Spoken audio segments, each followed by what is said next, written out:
Welcome, everybody, and thank you for joining us again tonight for the Board of Environmental Safety's Permanent Appeal Workshop. My name is Sheena Brooks, and I will be assisting in facilitating tonight's workshop. Before we start, there are some items that I need to go over. The workshop is being recorded, and by your continued participation is acknowledgement that you are being recorded. Next slide, please. Tonight's workshop is available in English and Spanish. If you would like to participate in Spanish, please select the interpretation icon located in the Zoom toolbar and select Spanish. For participants who have joined in person, we have headsets on the table in the back of the room. If you would prefer to participate in Spanish, please head to the table and a staff member will assist you. If you are joining by phone, please wait for the interpreters to provide instructions for commenting. If anyone experiences connectivity issues with Zoom, you can also call in for English or Spanish. And the phone numbers are listed on the screen for you now. And they are also listed on the website.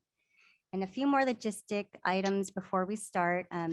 Again, I'd like to remind everyone that the workshop is being recorded, and by your continued participation is acknowledgement that you're being recorded. Evacuation information for those that have joined us in person. If you look at the opposite sides of the rooms, there are exits on both sides. Since we are on the third floor, please take the stairs, do not take the elevator. Restrooms are out this door to the right. And tonight's presentation is posted on our website at bes.dtsc.ca.gov. For tonight's workshop, we have elected to enable the Zoom chat function. And we'd like to remind everyone that the main purpose for tonight is public engagement directly related to the permanent appeal process itself. Staff will be monitoring the chats, and we will read out those comments that are directly related to the topic on hand as time allows. Please keep side chat to a minimum. If you experience technical issues during the event, please send a chat message to Corin, the Zoom host. And I would like to remind everyone that we are recording tonight's session, and on a recorded Zoom, all chat becomes part of the recorded record. So please be mindful of that. Closed captions are enabled on Zoom as well, and you can move the caption display or turn them off altogether. Throughout the workshop, please stay muted unless you are making a comment. And once you are called on to speak, you may unmute yourself at that time. Additionally, we ask that everyone turn off your video cameras, and when you are commenting, please turn your camera back on. And to ensure proper translation, I will periodically check in with the Spanish line to see if there are any comments. And during that time, there will be a pause for translation. And next slide, please. There will be many opportunities throughout the workshop for public comment. For in-person participants wishing to be recognized for comment, please raise your hand and we will call on you. For those joining on Zoom, please raise your virtual hand and your Zoom toolbar during the agenda item that you would like to comment on. If you have joined the English channel, please press #9 to raise your virtual hand. And if you have joined the Spanish channel, the interpreters will provide instructions. If you would like to express your comment in writing, please email it to us at besinfo@bes.dtsc.ca.gov. We ask that when it is your opportunity to comment, you speak at an even pace to ensure all participants are able to hear you. And we want to ensure that everyone has an equitable opportunity to speak, as we want to hear from everyone that wishes to participate tonight. And to ensure balance for everyone during public comment, you will be given 3 minutes, and we will let you know when there are 30 seconds remaining and when your time has expired. The time allotted will be doubled for participants expressing their comment in Spanish. And if you are commenting in Spanish, please let us know that at the start of your comment. This concludes tonight's logistics review. Thank you for your time and patience, everyone. And I will now pass it over to Member Ruiz. Hi, everybody. I would like to thank everybody for participating tonight. We're very grateful for your attendance and look forward to hearing your comments and ideas or suggestions.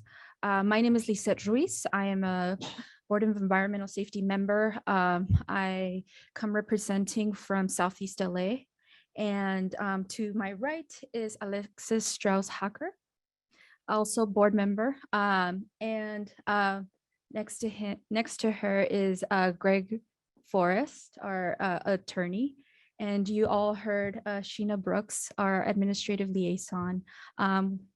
Helping us make this happen is also DTSC staff who have been helping us with a lot of the IT logistics, along with CSUS staff and CIT.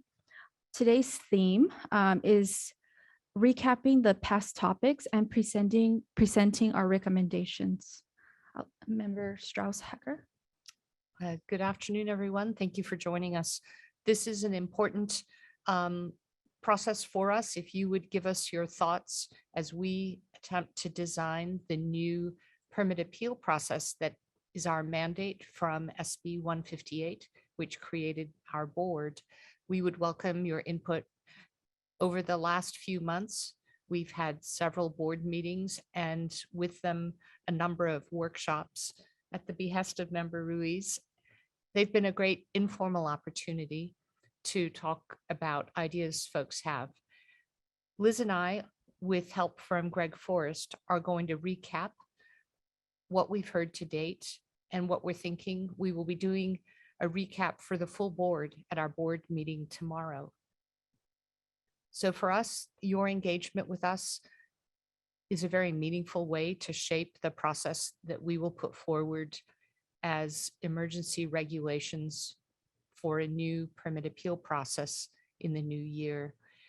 If you have comments or questions, they will most assuredly be in the administrative record for this entire rulemaking process. And as Sheena had mentioned, if you do want to participate remotely, please use the raise hand function. You can comment this evening, you can comment in writing, you can forward materials to our Board of Environmental Safety email address, which as mentioned is besinfo@bes.dtsc.ca.gov. And you will find also a BES comments form as you go to our website. So with that, I'd like to turn it to our board attorney, Greg Forrest, who's going to explain each of the items we'd like to discuss with you this evening. Thank you so much, Member Strauss-Hacker. Corin, if you could please put the presentation up on the screen. As the board member mentioned, this is the latest in a series of workshops. We started out with workshops in Sacramento and Berkeley in August and September in person, as well as simulcast on Zoom. And then we had a Zoom only workshop in October. The September and October workshops covered 4 issues in each workshop. And we did receive some comments on each of those issues at those workshops. And we wanted to use tonight to go back over the comments that we did receive and to summarize those issues for anybody who wasn't able to attend those workshops, and also to provide a recap. Next slide, please.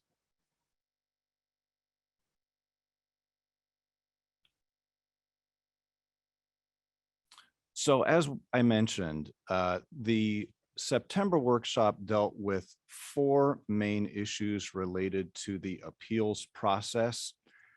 First of all, the timing of an appeal, how long after an appeal, or how long after a permit decision somebody has in order to file an appeal. Then standing to appeal. Standing means who has the opportunity to engage in an appeal, who can participate in an appeal, who can file an appeal. It's limited to certain individuals. Third would be the grounds or basis for an appeal, which really means what issues can be raised in an appeal. That is currently defined in regulation and it is limited. And then the 4th topic we discussed back in September was the legal standard of review that applies in resolving the appeals themselves. Next slide, Corin. Then in our October workshop, we covered the following 4 topics. So first topic was notice of a permit decision, how that's done and who receives notice of permit decisions. Second was participation in the appeal process, Right now, it's limited to parties to the appeal. And we talked about whether and how that may change. And then third topic was the administrative record. So that's also called the record of decision. And there's a number of different documents that are placed in the record that is then reviewed upon appeal. And we talked about that. And then the last issue we discussed was the role, if any, of settlement conferences or mediation, or also called alternative dispute resolution. So those 8 topics, 4 in September, 4 in October, really are, I think, set the parameters of what we've been interested in receiving input from the public on in terms of designing a new appeal system. Corin, next slide.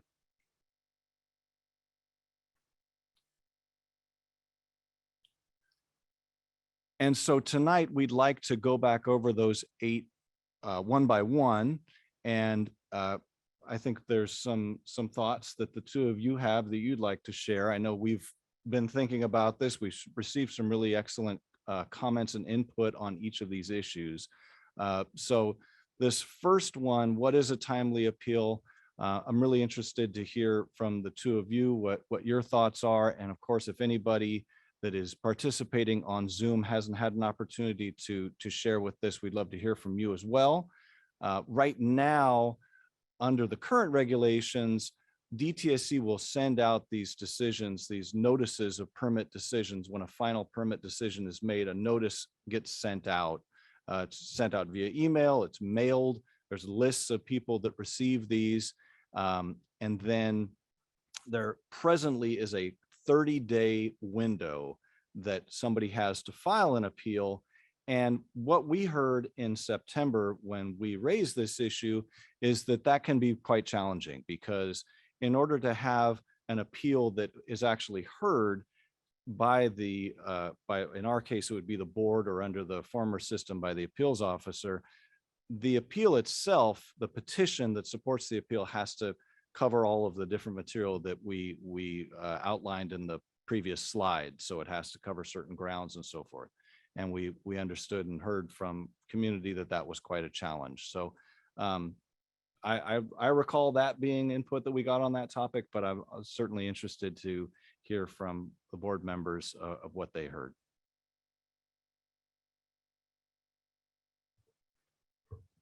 Our plan this evening is to hear from you and to give you a sense of our preliminary thinking and what we would like to suggest to the board to open up discussion at tomorrow's board meeting. So by board member Ruiz and I sharing our thoughts this evening, we're doing it in part to elicit greater engagement with you, both here in person and via the Zoom platform. So we hope that it will result in that. Let me turn to Liz to talk about where we're coming from on question 1. So as Greg mentioned, some of the input we received from the public really focused on the need to have an extended period, especially for more complicated sites. One commenter did suggest that the board allow for an appeal to be filed with a simple form to provide notice of an appeal, followed by supporting analysis and documentation after the initial 30-day period. Some of the business representatives who were present at the meeting generally supported that idea. And so with that in mind, my recommendation to the board tomorrow will be as followed. A notice of an appeal should be filed within 30 business days of the notice of the final permit decision issuance, with the complete application and supporting documents to be submitted within 30 business days after the notice of appeal. Additional time to be provided at the discretion of the board for more complicated sites, not to exceed 30 additional business days. This is Alexis, and I agree with Liz that the notion of having a simple template that we would use at the front end of the process for someone to provide notice that they are filing an appeal, and for that to be publicly available to all on our website, would start the process, and that the documentation, which is the meat of the appeal, would follow within 30 days. We think that that strikes a balance so that the process doesn't become unduly long.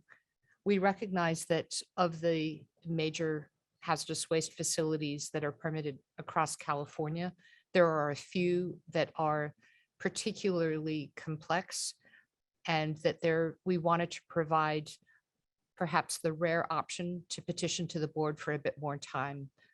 So that's the thinking that we're taking into our board meeting tomorrow, and we'll see how our board members respond to that. With that in mind, we'd like to turn back to Sheena, our board clerk, to ask you if you'd like to weigh in on this specific question. What is a timely appeal? Sheena? Hello, everybody. For anybody who would like to make a comment on this topic, please raise your virtual hand. And if you're joining us by phone, please press pound or *9 to raise your hand through the phone.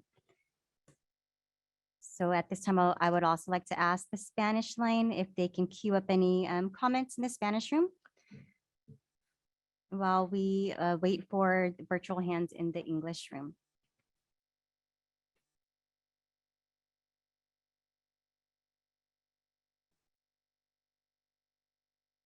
And if you, as a reminder, if you would like to express your comment in writing, you can always email it to us at besinfo@bes.dtsc.ca.gov. At this time, I'm currently not seeing any hands raised. And there are no comments in the Spanish line as of right now. Very well. We won't keep anyone. So just to recap, the recommendation that Board Member Ruiz and I will be presenting to the board at our meeting tomorrow will be, as shown on the slide, which is that interested parties would have an initial 30-day period, as is currently the requirement, to provide notice of an appeal. The board would ideally form up a useful template to use that would be ready to post on the web, and that we would then, by the proposed regulation, put forward an additional 30 days with which to file the needed materials to inform the appeal, with the option to petition the board for additional time for more complex sites. So those are the three changes to what is currently the requirement for a timely appeal. Absent any further hands raised, Liz and I will turn to the second question, which is who has standing to file an appeal? Corin, could you advance the slides, please? Right. So currently, there is a requirement of participation. And we covered this at our September workshop. There's a difference in some of the permit processes themselves in terms of how much public review occurs. So for new permit applications, full renewal decisions, class 3 modifications, they all receive a full public review period. And what that means is that DTSC sends out notice to the community, members of the community that are interested in these decisions have a period of time, 45 days, I believe is the actual period, in which to comment on one of these decisions. And really the purpose of that public review period is to raise issues for DTSC to consider and hopefully to resolve before reaching a final permit decision. And why, of course, this matters to appeals is that currently the regulation limits participation in an appeal to those who actually have raised those issues during the permit process. Can you advance the slides for me, Corin? There is, of course, then a different standard that applies for a class 2 permit modification or a temporary authorization. They do have a public review period. It's just a little different. It's not quite as robust. And so currently under the regulation, standing is not limited. There's no requirement that somebody participate in a class 2 permit modification or a temporary authorization, raise issues before DTSC. That really doesn't occur in the same manner. And so that standing requirement isn't applicable to a class 2 permit modification or a temporary authorization. Separate from that, of course, the owner or operator of a facility, they can participate in an appeal. They have standing to appeal. And then there's also the ability currently, or I should say under the previous appeal process, for the director of DTSC to review conditions from a final permit decision. So that's currently the landscape of who has standing, and really what that means is who can participate in an appeal, who gets to file an appeal, who gets to raise issues in an appeal. It's somewhat limited. Of course, it's those who receive notice of these decisions, but it's beyond that. For most of these decisions, there is a requirement of participation. And there are, of course, there are some, there's reasons for that. And so I wanted to discuss that with you and get your thoughts as far as, why we have that requirement and whether we should retain that requirement. Thank you, Greg. This is Member Ruiz. So listening to the public comments we received and the community's concerns regarding, the initial public participation question, whether or not enough people were notified of the process and or meetings during the public engagement process resonated with me. And so with that in mind, my suggestion to the board tomorrow will be to have permit renewals, denials, and class 3 modifications for those types of appeals for interested and affected parties who submit comments or participate in a public hearing on a draft permit decision can file an appeal. BS may also file an appeal, and members of the public who wish to file an appeal but have not participated prior to the filing must submit a notice to file an appeal along with a petition to the board discussing why and how the interested appealing party wasn't able to participate prior to the submission. Acceptance of the notice of appeal will then be at the discretion of the board for class 2 modifications and temporary authorizations to just remain as is. Any person may be able to appeal. This is Alexis. As Liz noted, during the course of getting public comment in our workshop and board meetings, it's possible that there are a number of suggestions and recommendations we have for our DTSC permitting colleagues to expand public engagement in some specific ways. Critical to the appeal process and our regs to be developed is knowing that the affected community received notice at the all-important draft permit decision stage. We'd like to bring some flexibility into that current process. Liz had described her recommendation to the board tomorrow, and mine is as follows: that we would, in addition to retaining the current eligibility to appeal, that we would supplement the ability to appeal in the following ways. One, we would allow a community member to petition the board within 30 days of the DTSC permit decision, implicitly the final permit decision, with a specific showing of not having received notice of the draft permit or other extenuating circumstances as described by Board Member Ruiz. Second, we should allow the board to take up a permit on appeal, as Liz noted. And thirdly, for class 2 modifications and temporary authorizations, appeals may be filed by those currently eligible and by those in the affected community. So those are some of the nuances that we would bring to the board tomorrow for the board's input. And at this point in this evening's workshop, if you'd like to comment on the second question of who may appeal, please let us know. You can raise your hand. You can come forward. And if I can just recap what I heard. So the first issue we talked about wanting to have the ability to just file a simple form, like a one-page form, to just start the appeal process without having to go through the burden of having to put together the whole petition.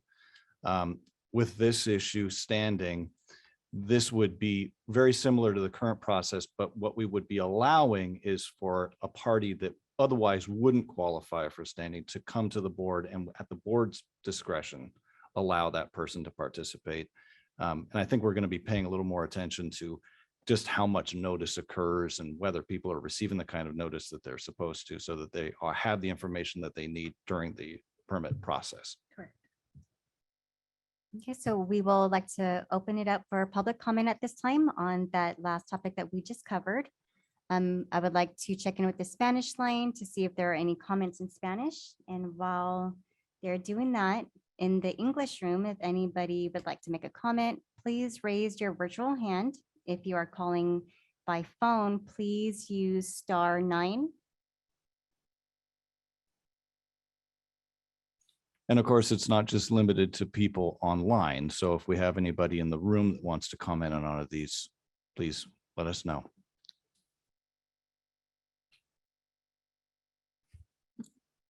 We have a comment in the room. Please go ahead. Please introduce yourself and your affiliation.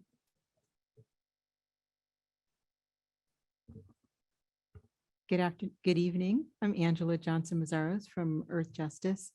And I just want to seek a little bit of clarification. So I think what I hear you saying basically is you will allow a broad ability to appeal, including allowing people who hadn't participated in earlier decisions when they explained a reason why they weren't there. And there's relatively, will there be parameters that are set out? I heard, remember Strauss? It's Johnson-Mazzaros. I know, it's hard, right?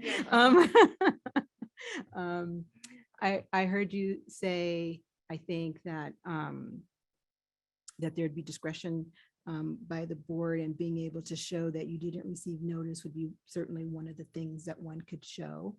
Would there be some kind of description of other things that one might be able to show? Or are we thinking that the primary thing that folks would need to be able to show is just you didn't get notice and so you didn't participate before?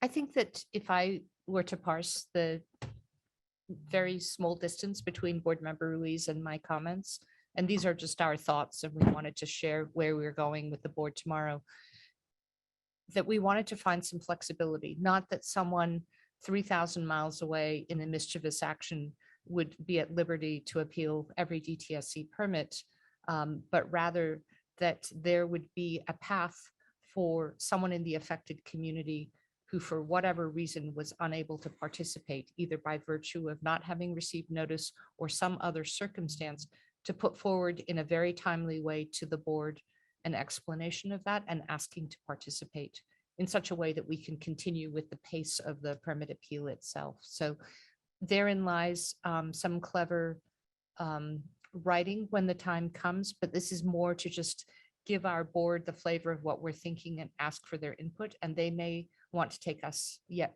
further afield in how we define this.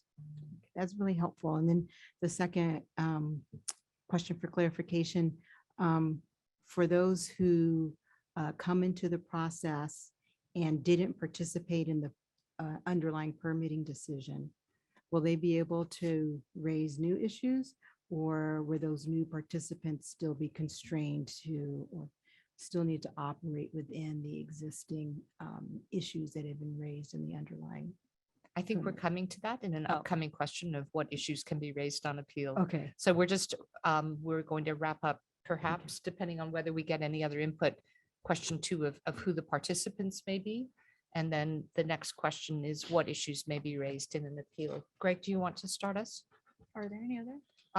Unless someone else decided to weigh in? No, I was just going to say there are currently no Spanish comments, nor are there any additional hands raised in the room. Sure, Corin, can you advance the slide, please? So, right, so currently, the appeals are limited in the issues that they can raise First of all, they are limited to conditions of the permit. And it's a little bit of a clunky standard, but it basically comes down to 4 different things. So these would be errors that somebody who's filing an appeal would be pointing out or alleging about the final permit decision, that there's a finding of fact that's erroneous, that there's a conclusion of law that's erroneous, that the permit decision maker exercised discretion in a way that ought to be reviewed, or that somehow a condition raises an important policy consideration that it should be reviewed. And so those, if an appeal doesn't fit into one of those slots, then it will be dismissed under the current regulation, essentially. And so, of course, that's limited. And so we wanted to come back to this tonight to report back on what we heard at some of these workshops, but then also to reveal where we're thinking of going with some of this. So again, this is really the heart of what issues can be raised in appeal, what ground can be covered in an appeal, and it comes down to those factors. So I'll start with Member Ruiz.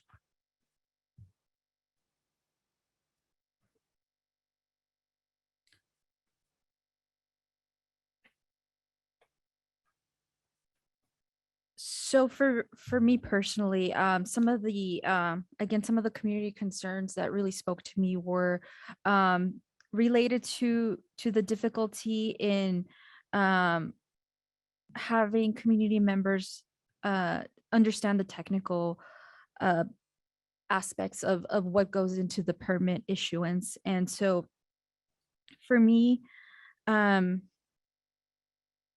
it's important, it would be important to allow for more time for the community to have that understanding. And so because there are proposed changes to some of the current regulations regarding what is to, what is supposed to happen during the permit issuance, related to how the permit is presented to the community, I would keep the regulation as is, or suggest to keep it as is, but to allow the board to have an exercise of discretion, and to add with the focus on having or allowing for more time related to the lack of community outreach, adequate support, and understanding the permit issuance. And yeah, that's pretty much it for now. I was really stuck on this one personally. This is Alexis. In our discussion with the board tomorrow, I would like to suggest that we supplement what are the current bases with additional flexibility, the ability to raise issues, and this is my wording for the time being, related to, quote, DTSC's interpretation of the relevant statutory and regulatory requirements, 1, and 2, the adequacy of public engagement with the affected community. As Board Member Ruiz noted, some permits are so complex, so difficult to understand. It may be hard for community members to express an issue on appeal without saying that it is factually incorrect or that the law has been incorrectly applied. And therefore, there may be issues that are germane to the appeal. And if they can be put forward in a timely written submittal to the board, I would recommend to the board that we articulate the board's ability to hear these issues that are germane to the appeal without it just being everything from A to Z. Therein lies what we hope will be some useful guidance from our board. So with that, Sheena. Okay, everybody, if anybody would like to make a comment in regards to this portion of the workshop, please raise your virtual hand. And again, as a reminder, if you are calling in, please use *9. And I would like to take this time to check in with the Spanish line. Please let me know if you have any Spanish comments. Okay, if there are no comments in the Spanish line as of right now, I do not see any virtual hands raised. If there are any comments in the room, please raise your hand.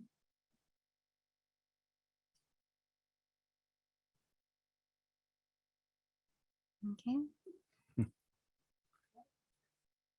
Why don't we turn to the next question, which is, Corn, if you would advance the slide, what legal standards apply to appeal decisions? Greg? Thank you. So presently, the standards of review that apply to these appeals are very deferential to the decision maker, the DTSC decision maker. In the first place, as relates to the question about a conclusion of a finding of fact or a conclusion of law, the petitioner in an appeal must show that the DTSC decision maker committed clear error. So it's considered a clearly erroneous standard. Again, that's fairly deferential to DTSC and really applies to technical conclusions that involve, whether certain conditions in the permit are protective of the environment or satisfy regulatory standards.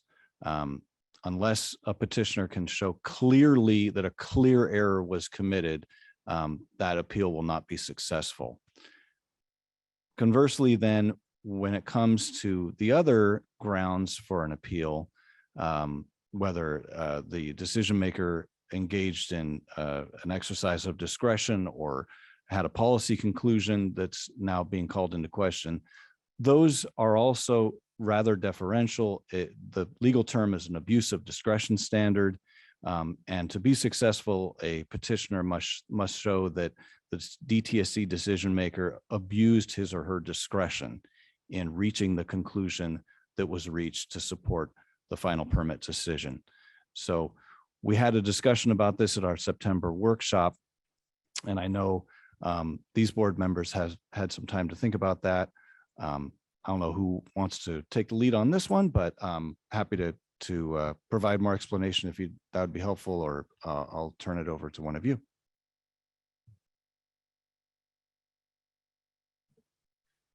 This is Member Ruiz. So hearing out public comments, my recommendation for tomorrow will be to follow the current standards of review procedures, and to also add de novo as it relates to the following procedural requirements: to defer to issues raised during the appeal process, whether outreach efforts were adequately and/or whether questions remain related to the technical aspects of the permit issued, and to allow for additional time for the appealing party to make a case if it is warranted. And this kind of, at least for me, ties to the previous question, whether there's enough understanding for the public to understand the complexity in the public, and for there to be discretion presented to the board whether more time is needed. This is Alexis. I'm wary of going to a full de novo review, given what has taken place in a multi-year process to develop a draft permit. But I will recommend to the board that we give a measure of flexibility greater than the quote abuse of discretion and quote clear error bases that we've dealt with to date. Ideally, we would require the appellant to show that the applicable statutory and regulatory requirements were not properly applied. I know that in saying this aloud, it's my attempt to define greater flexibility, but it's not precise enough yet to be regulatory language. I'm not yet comfortable with de novo review, and it will be important to understand with the board where the board would like to be and what the implications are as we try to define our path forward there. Thank you. Thank you. So, in hearing what I'm hearing about this issue and the one that preceded it, I think that there would be a couple of potential changes to the regulations would come out of our efforts. In the first place, in terms of grounds, it's hard right now, I think, to fit a claim of procedural error into an appeal because it's limited to permit conditions, and those don't often show up in permit conditions. So I think what we're talking about is coming up, allowing for a petitioner to make a showing that there was a procedural mistake made, that there was a notice period that wasn't followed correctly or some other procedural error. And the expectation on the part of the board would be that in terms of following regulatory or procedural requirements, that those are strictly followed, and that the level of review that applies in considering whether those procedural requirements were followed, that would be where a de novo standard would be most likely to apply. And that would be very similar to how courts handle CEQA cases, for example, that CEQA mandates certain public review periods. Courts don't defer to public agencies when they deviate from what's required in terms of public review in those situations.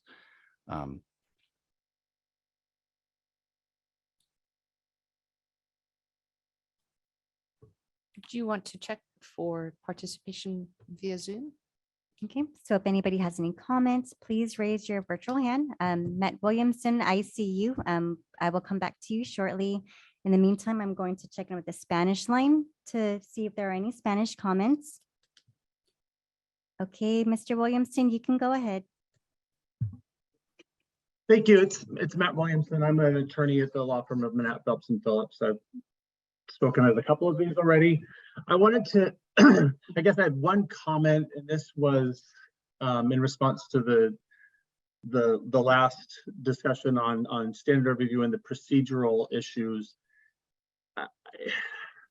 The comment was made that the current appeal process is difficult or doesn't fit nicely with procedural challenges, but there are tons of appeals that deal with procedural challenges, and they're frequently successful as being a legal error. And if you have failed to comply with a legal procedural requirement, it's clearly erroneous. So I don't know that we need to carve out a new area in the appeal process to deal with procedural errors. And especially given the complexities with permitting procedures, it seems like it's a huge ask for the board to be taking on a de novo review of procedural challenges. That is a very large chunk of permit appeals that you're going to see, and for the board to step in and do a de novo review of as member Strauss-Hacker had pointed out, the hard work that the permitting folks are doing, in many cases years and years of work. That's going to be a huge lift for the board, and I'm not sure where the resources and staffing are going to be to handle that de novo. So that was the only thing I heard there that was, pricked my interest.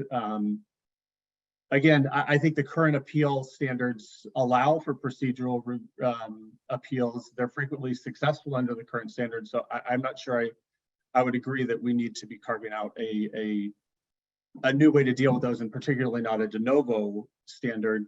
And one suggestion, and I guess this is a different point, member Strauss-Hacker had been just kind of used layperson terms to describe the standard, which I think a lot of folks appreciate. I'm certain I did. But one suggestion for you is something that I did a couple of weeks ago, is to look at how other administrative boards throughout the state deal with this issue. And there's a lot of language and standards that have been created by those boards, and language that is used to help members of the public that are going through the appeal process understand what these standards mean. And I think there's a lot of very helpful information out there as you guys are working on narrowing down this language and working on what the rules are going to look like. I think that would be a suggestion I could offer on where you could find some helpful language to clean things up a bit. I appreciate your comments, Mr. Williamson. Are there one or two of those agencies that you think have kind of hit that right in the spectrum of where we could go that you would point us to?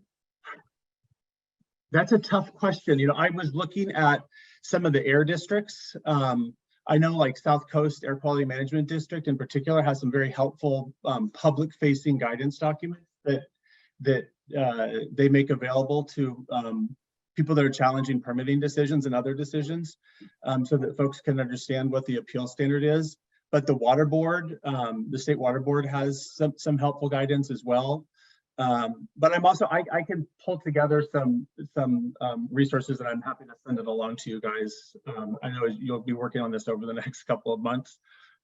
So I'm happy to share some additional sources with you guys. I'll pull those together. I would be grateful for that. As I mentioned, and Board Member Ruiz mentioned, we're going to be previewing with everyone this evening. These are our 2 recommendations, bringing them to the board tomorrow.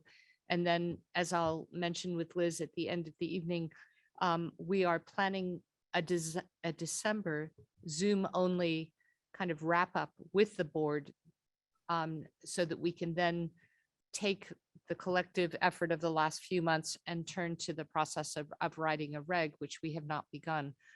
So anything that you could give us over the next month would be put to good use. I will pull it together. Thank you. Do we have other Zoom comments?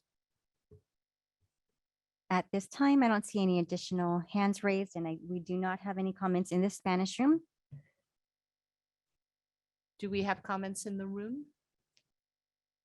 If not, Corin, could you advance the slides, and Greg, would you introduce the next? Certainly. So the next issue is having to do with notice. So currently, DTSC provides notice of a final permit decision to a select universe of people. Of course, the applicant receives notice, but also any person who has submitted comments on the draft permit also receives notice of the final permit decision. And then beyond that, it's only those people who have requested to receive notice of the final permit that actually receive notice of the final permit decision.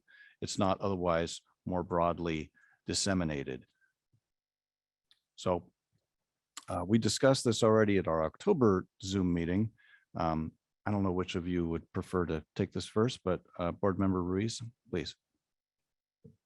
Thank you. So comments we received during the October workshop concerned how the information was available to the public, and suggestions were made of having these notices posted immediately online, and also having a repository at the local library. And so for me, my recommendation to the board tomorrow would be to have that notice should be provided as is by mail to persons on the mailing list, state and local government agencies, and through email. Additionally, notice should be made if possible through the local government's outreach method, if there is any. For example, their local website, social media, or via text if they have such a system. And to also provide notice at the local library along with an informational sheet to help library staff, for example, the reference librarian, to provide them details on how to help the public in accessing the online appeals records information.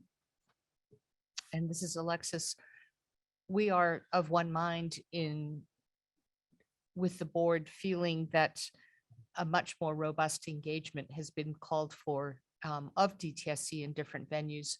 We don't have yet a good feel of how that will take shape. So my recommendations have 4 pieces to them: that for DTSC to build more robust engagement with the affected community well in advance of a draft permit decision by soliciting and building an extensive email contact list, by noting the upcoming timing of draft and final permit decisions on its website. For example, something that would be updated frequently that would forecast in the next few months, these are the draft permit decisions that are going to be coming out. And then to emulate what Board Member Ruiz said, to ensure that local officials, libraries, non-governmental organizations, and other civic organizations receive very clear, timely, and thorough information about both the draft and final hazardous waste permits. One of the things that we know is essential that would really supplement this would be a very clear and very detailed summary of the permit requirements written to inform public understanding.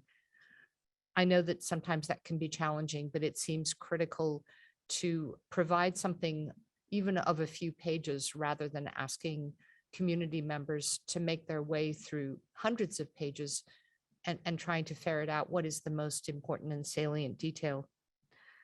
Similarly, if DTSC could bring more robust community engagement to the permitting process at these different stages, the board could take that very information for draft and final permits, and we could add it to our website. We can make note of these actions in our public meetings, as we will be having, again, several meetings plus permit appeal hearings in 2023. We can reference this in our workshops and in our correspondence. Both DTSC and our board would benefit from a much greater external communication targeted at print media, at the radio stations in the affected community, to call attention to these various permit actions. We're just not yet, from the board's point of view, reaching the communities at the depth that we intend. So there's been a lot of interest since the board was formed up and has begun to hold these public meetings in us understanding what still needs to happen in public engagement. And for that, we would welcome your comments at this time. Sheena. Okay, so if anybody would like to comment, please raise your virtual hand. At this time, I would like to check in with the Spanish line to see if there are any Spanish comments. And as a reminder, if you would like to submit your comment to us in writing, please email us at besinfo@bes.dtsc.ca.gov. And again, if you would like to comment on this portion, please raise your virtual hand.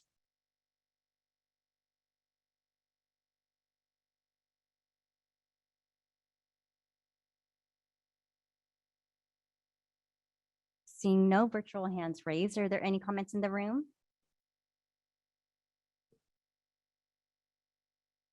Please go ahead. Hi, it's Angela Johnson Mazzaros from Earth Justice, and I think what I have is a question for clarification. So right now, there's this very narrow slice of people who receive permit notifications, and it sounds like what you're recommending is an approach that adds a mail component to a broader mailing list, either paper or electronic or both. You're recommending more engagement by local agencies and including the library as avenues for disseminating information. And maybe even increasing information in print media and radio, internet, all those ranges of things. All of which, there's only so much one can do, right? All of which makes sense to me at some level. And this question about, from my perspective, one of the things that's really important is this notion that you've raised about forecasting the timing of permit issuances. And that's been really difficult. That's been a space in which DTSC has really struggled.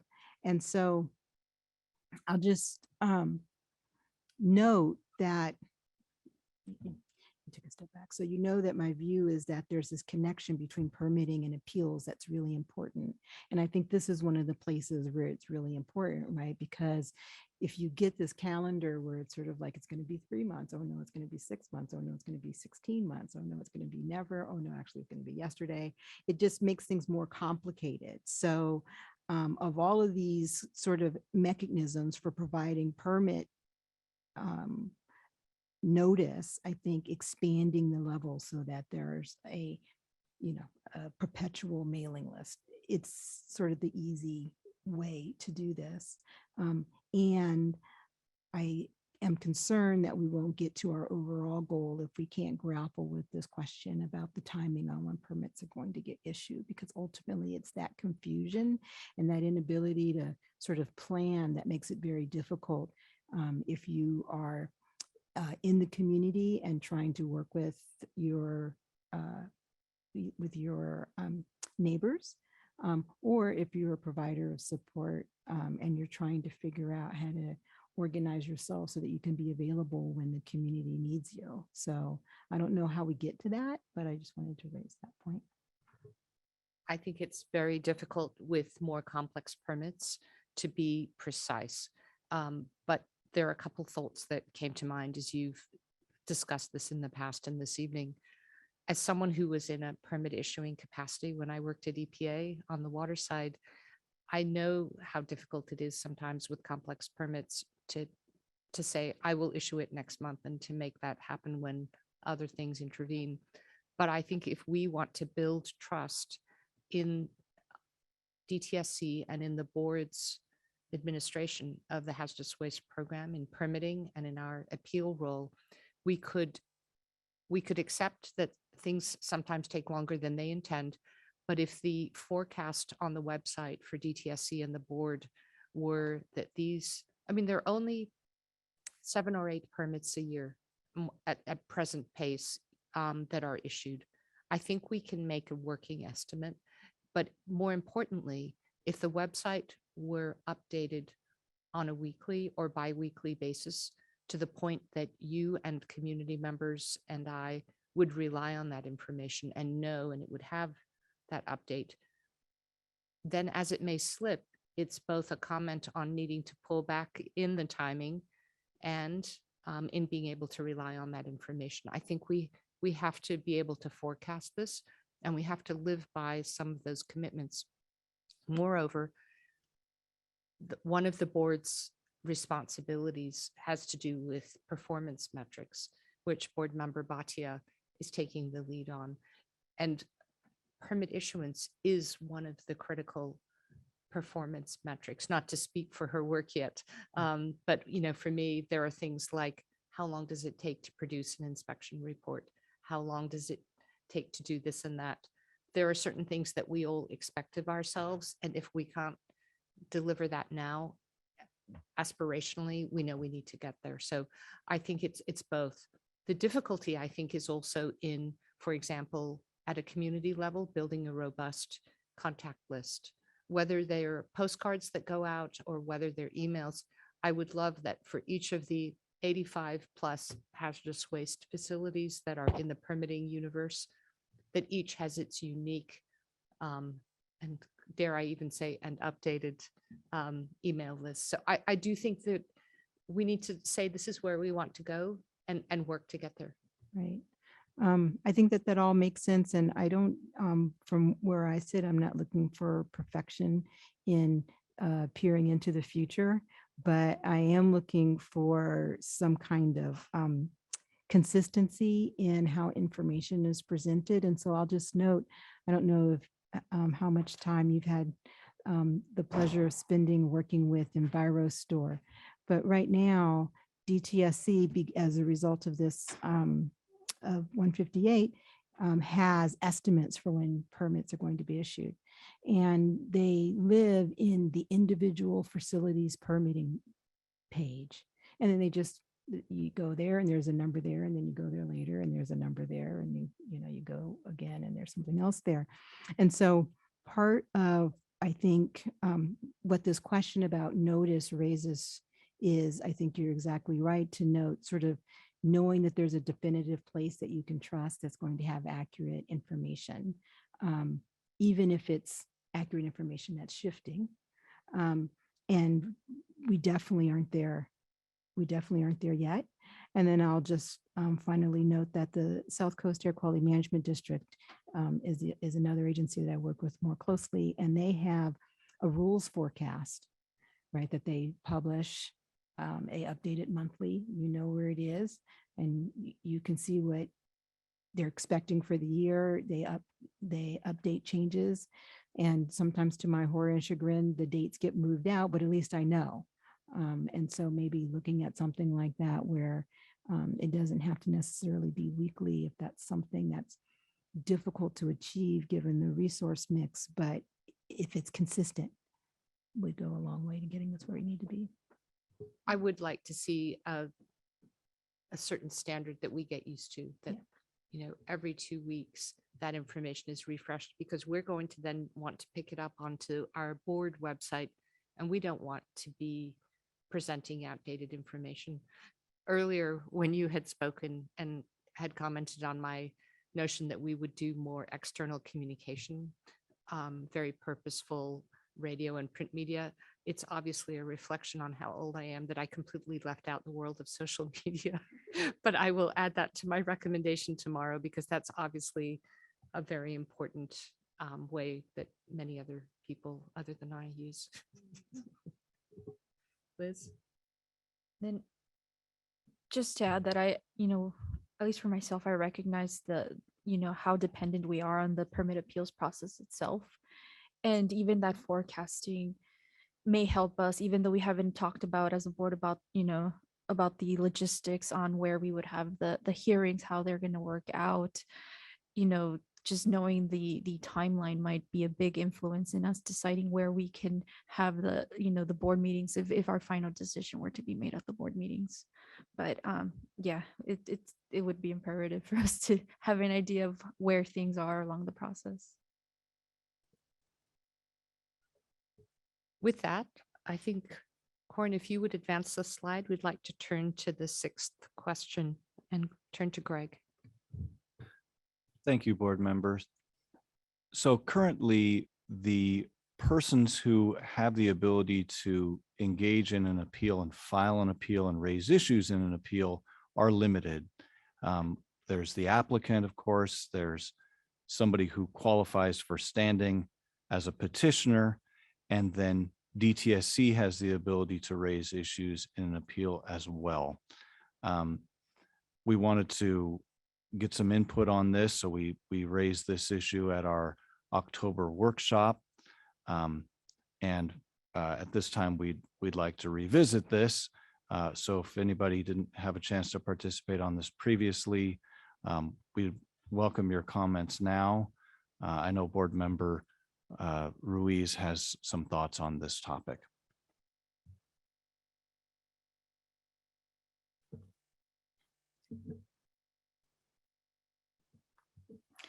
So some of the things that were one of the comments that resonated with me was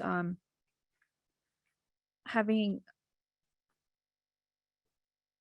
a friend of the court brief and to allow persons interested in the permit appeals to share their perspective on any issues raised during the appeal process.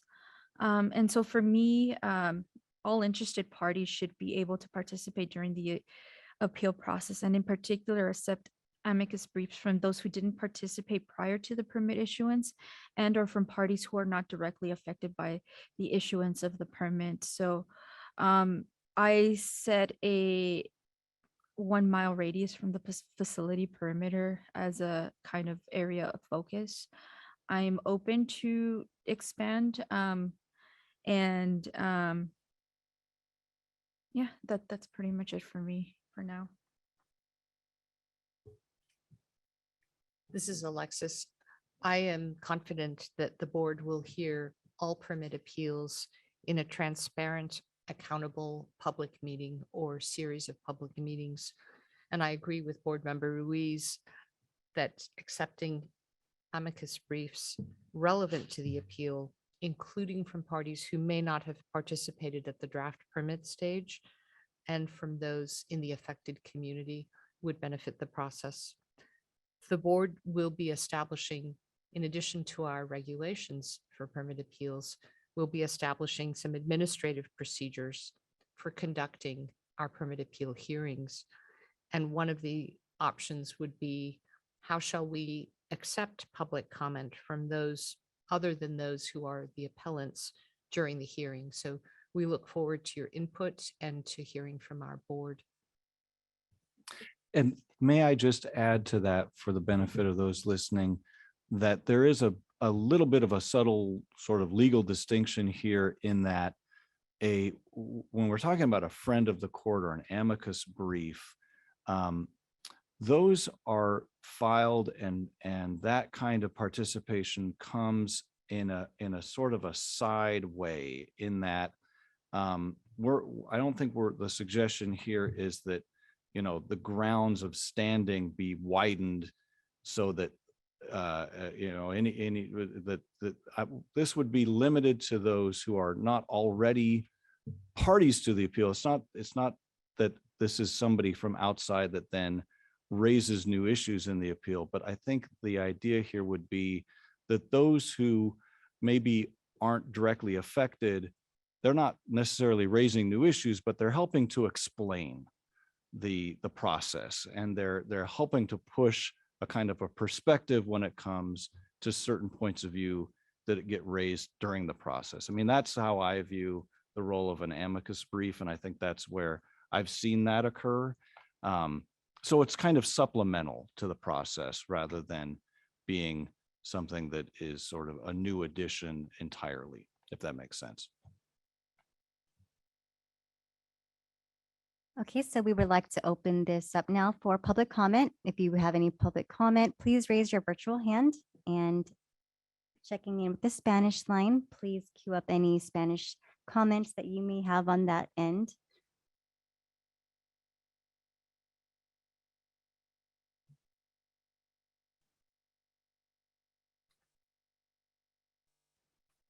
Okay.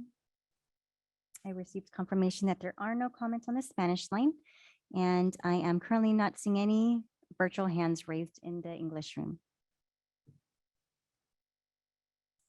We have comments in the room. Please go ahead.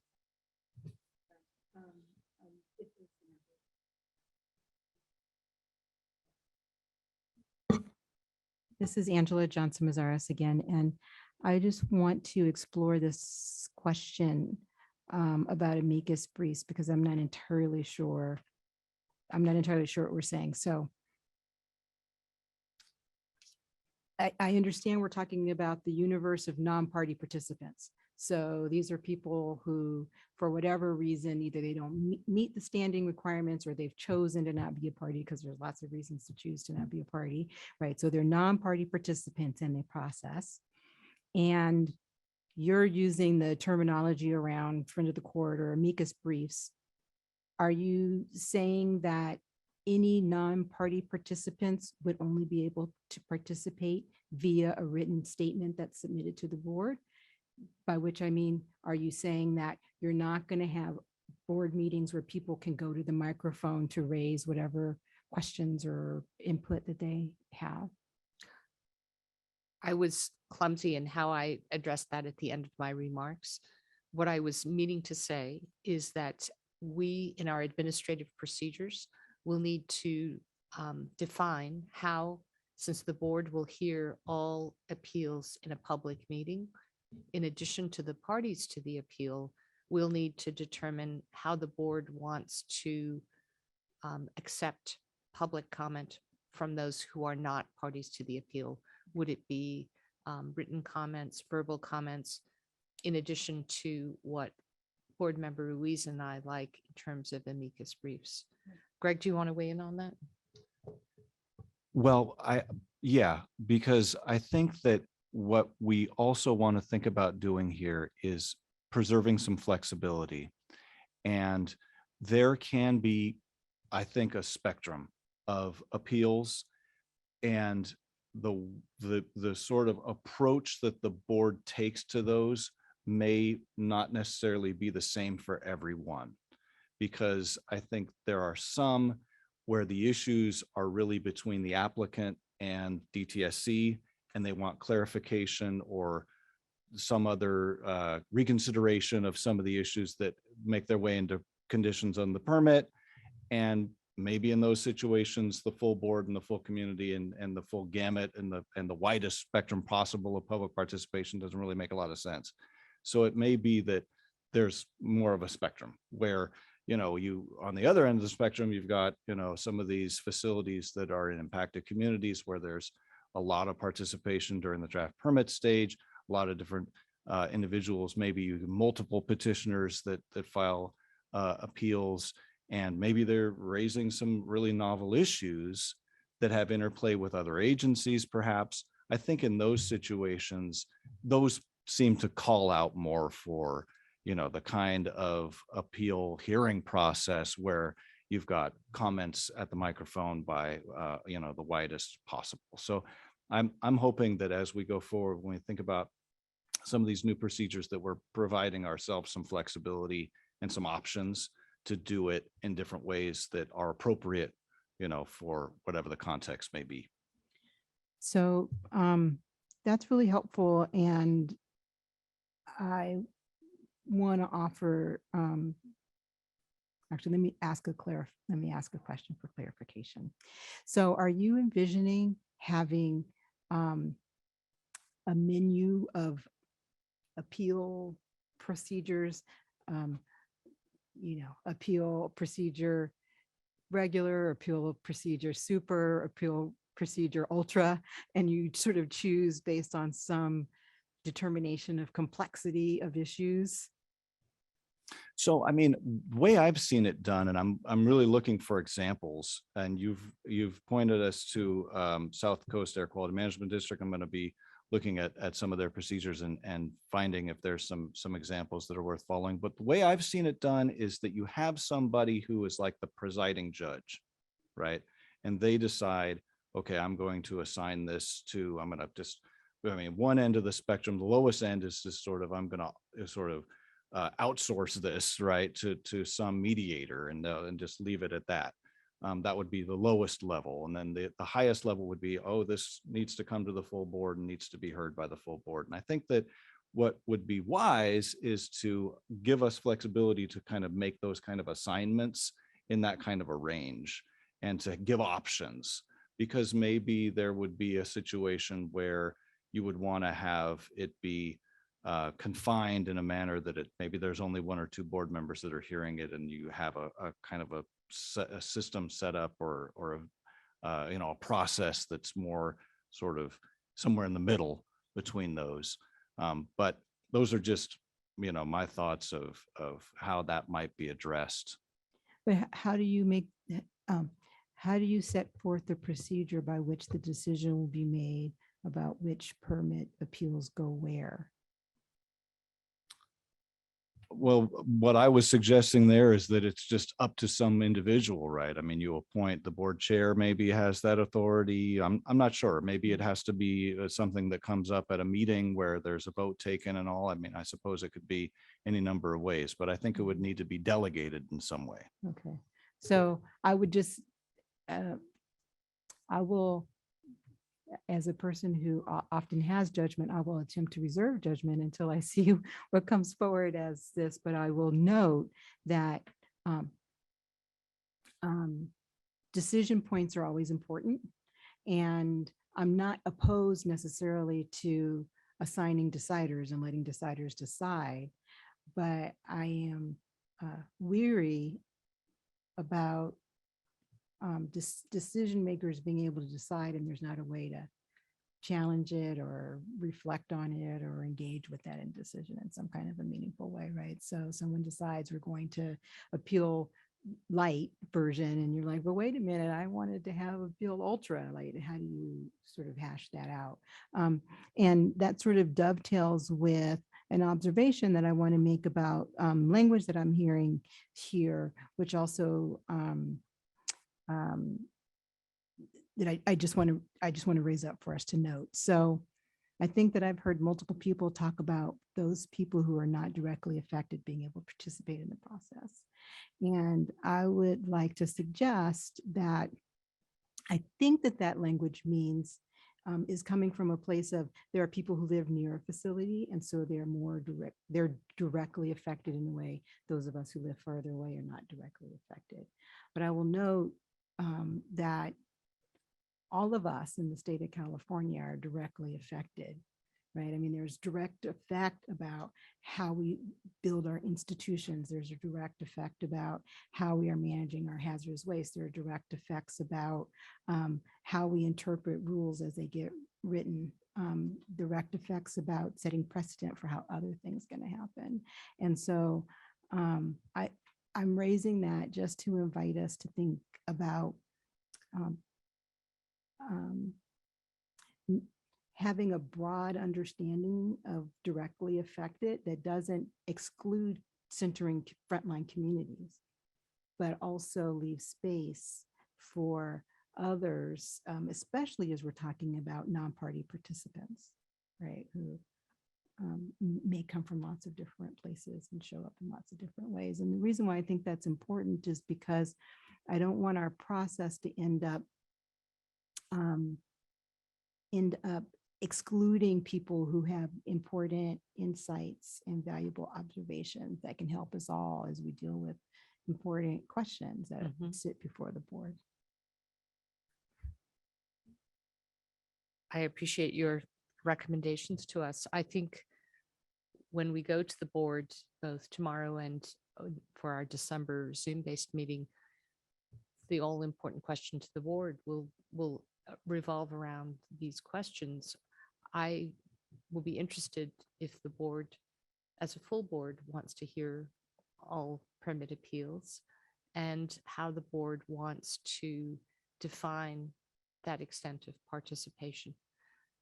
I also think it's difficult since none of us as 5 board members have run an appeal process that I'm aware of. We may set forth a process for the next couple of years in our emergency regs, and there may be certain fine tuning that needs to happen. We may not get it quite right the first time. And I'm not saying that we're not trying to get it quite right, but there will be a learning that comes from doing it. So I appreciate what you're saying. We want to make it transparent. We want to make it an efficient process as well. We want people to feel that their concerns are heard. And so trying to thread that needle here in terms of participation is part of tonight's discussion and tomorrow. So thank you. No further. Corin, would you advance the slide? And Greg, would you introduce question 7? Right. So the 7th question here or issue that we wanted to discuss is the contents of the administrative record. And that's really important when it comes to the appeal process, because the appeal process itself is really confined to the administrative record. After all, the point of this is to correct errors and to have review so that we have integrity in the process. And really, we're not looking to have an appeal process where we're bringing in new information and making a new decision. This is merely to review an existing decision. It's also important to make sure that the community has access to the information that goes into the decision. This slide bullets out the main contents of the administrative record. This is a topic that covers a lot because these decisions take years and they do generate thousands of pages of administrative records usually. It includes everything from the correspondence between the parties to the CEQA documentation and also violations from other agencies and the all-important statement of basis of fact. So we did discuss this a bit at our last workshop, and there were some points that were raised here. So I think that helps to set this up. And Board Member Rees, please give us your thoughts. Thank you, Greg. So reiterating some of the previous comments I mentioned, I believe that all relevant information should be available online upon the issuance of the permit. A lot of it is already available. And so my recommendation is to make sure that it is, updated frequently and all relevant information be available upon the issuance of the permit, and that access to the information should also be accessible at the local DTSC office upon request, as well as the local library. And so for me, making an emphasis that it should be available upon request at the local DTSC office and not have to go through the FOIA, the Freedom of Information request process, because I know that can, add additional time. So just to have it ready to go pretty much is my recommendation. And I also agree with Member Strauss's comments, which she will explain. I know that the DTSC permitting folks aim to have a complete administrative record at the time of final permit issuance. I don't think the board should be taking up any matter when the administrative record is not complete and fully available to the public. To me, that means fully available online without a difficult path to find those documents. So a clear and detailed summary of not just the draft permit, but the changes that took place in issuance of the final permit are part of that as vital to me to public understanding. There's one additional piece that I am recommending that the board consider, which is that our board staff would compile a roster of inspection and compliance actions from local, regional, state, and federal agencies which have had jurisdiction over the subject facility, and be able to paint a picture for the board of what the other non-DTSC compliance record may be, so the board can understand that at the time that it may be acting upon a permit appeal. And with that, I'll turn to Sheena. Okay, so if anybody would like to make a comment on this portion of the workshop, please raise your virtual hands. And checking in with the Spanish line, if there are any comments in Spanish, please let me know. And as a reminder, you can always submit your comments in writing to besinfo@bes.dtsc.ca.gov. And again, if you are calling in on a telephone, you can use *9 to raise your telephone hand.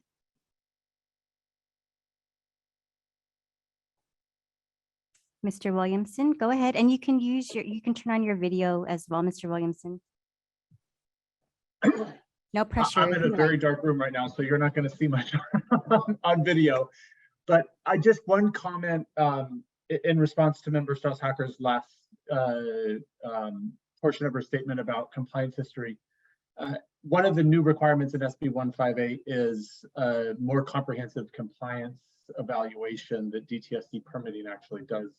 So I don't know that it's necessary to have a separate process that the board staff would go through to pull together compliance history, because that should be part of the administrative record based on what DTSC permitting is already doing and rendering these decisions. So they may be doing it for you. You may still want to, if it's important to have a parallel track, but just as far as efficiency goes, that may not be necessary. Just one suggestion for that.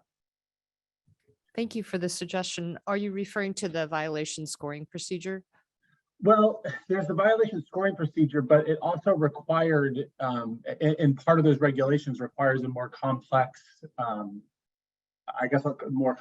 more robust compliance history. And it does make explicit reference to the fact that other agency violations alleged by other agencies have to be included in DTSC's evaluation. So that work should be getting done by the permitting staff. So it may just be a duplicating efforts to have board staff then redo what the permitting staff has already done. Well, thank you for that. I will be attentive to what that looks like in the upcoming draft permit issuances and try and understand how they're going about that. I've been briefed, as have other board members, on violation scoring procedures, and I know that DTSC still has some ground to cover in getting that to the level at which they want it to operate. So I appreciate you pointing that out, and I'll pay close attention to that. You may paint too kind of a picture of the current status of VSP there. I know it's hard. And I've read some of the comments on that, but certain things are hard to do, as we know, and I appreciate the fact that they're trying to make that better and more robust. But I think it's terribly important for any of these complex facilities that exist in communities to understand what are the other issues that attend this situation, in addition to the mere issues that are on appeal. So Yes. understanding the community a bit better and understanding the context in which the facility operates, I think, is in everybody's shared interest. Thank you, though, Mr. Williamson.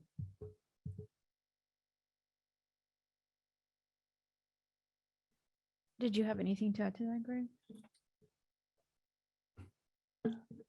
No, just that it's helpful to know what the current requirements are. I'm not sure that we're actually talking about changing the standard. It may just be that we're looking for a little bit closer compliance to what's already there. Please go ahead. It's Angela Johnson Mazzaros from Earth Justice. I want to agree with Matthew Williamson. Let's mark it. I think in addition to the points that Matt already raised, having that fuller compliance history be a part of the permitting decision directly is an appropriate place for that to reside. Because the challenge may well be that by bringing it in after the permitting decision, then we start to get into territory that might be very difficult to navigate. So I would support some indication that the board recognizes the facility to exist in a broader context than just the stack of papers that sit associated with an appeal. And I think that's feels like what we're trying to get at here, right? Don't have facilities floating free from the context within which they exist, right? And making sure that we're paying attention to that. And then I did have a point for clarification. So I see this list of things that were included on the slide. And as you know, I was not at the October meeting. And I was wondering in particular about communication among and between staff and the regulated entity as being part of the administrative record. And I think I heard you mention that. So I'm just want to get some clarification on that. Sorry, yeah, I mean, to have it all on one slide is kind of tough. It's a pretty long list. So yeah, this is not an attempt to define the full universe of all the documents that are in the administrative record. And that would be one that would, it doesn't show here, but is part of the record. In other words, don't rely on this as the definition of what's in the administrative record. It's in the regs. All right, I just wanted to make sure that we were all clear on that because it's such an important piece of information. And this is one of the, depending upon how these things unfold, I would be certainly happy to have a full administrative record, including these kinds of communications and the like available when the permit is issued. I also just want to acknowledge that it's my experience from the CEQA process is that collecting up all of these communications, particularly on decisions that expand a number of years, it can be very complicated and be very and take some time. So we might want to just think about that when we're thinking about what is available upon permit decision, and also when we're thinking about the timing, right? Because one of the things that can happen is one may identify information in communication that raises issues that you didn't know before that you wanted to raise. And so in thinking about how the timing goes for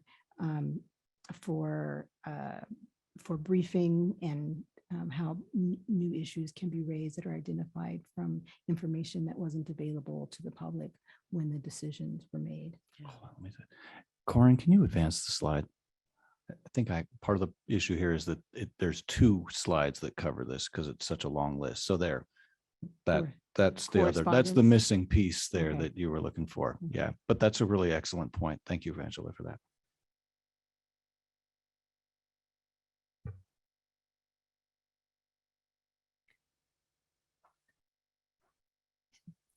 Corin, could you advance once more? Thank you. This is our final question. Greg, do you want to lead us up? Sure. So very often, in fact, every time there's a lawsuit, courts require the parties to meet at least in a settlement conference, more often in some form of mediation. It's become a standard operating procedure within the court system. We raised this at the October workshop to try and ferret out whether there could be some similar role for alternative dispute resolution within our own administrative appeals process. It is a feature of the Environmental Appeals Board in Washington, D.C. And so that would be something new because the current appeal process or the former appeal process does not include anything like that. And so obviously that's not to say that parties are not encouraged to meet and discuss and settle their differences. Of course, that's encouraged, but in terms of a process, that's not something that's a current feature of the appeal process. And so we're interested in gaining your input on that. And I know these two have their comments about that. So Board Member Ruiz. This was a tough one for myself. Personally, I don't see currently how a settlement conference would provide the much needed transparency required by SB 158. So I'm not really supporting this idea. I am open though to suggestions if there is some sort of process that can be made separate between the issuance of the report and it being delivered to the board, if there's any way to make that transparent. And this is Alexis. One of the thoughts I was going to bring to the board tomorrow is that in our administrative procedures, we as a board encourage alternative dispute resolution prior to the board hearing an appeal, with the idea that if the parties to an appeal could meet to further understanding and to reduce or eliminate the issues on appeal, that would make the whole appeal process and the board's role in the appeal process a more efficient one. But I take with all seriousness our commitment to be transparent and accountable, and this will be interesting to see how the board wishes to handle that. So I think it's healthy that there's a bit of room between our two perspectives on this so that we can engender some robust discussion with the board on this. And with that, let me turn to Sheena. If anybody would like to comment at this time, please raise your virtual hands. And checking in with the Spanish line, please let me know if there are any comments in the Spanish line. And again, as a reminder, if you're calling in on your phone, please use *9 to raise your phone hand.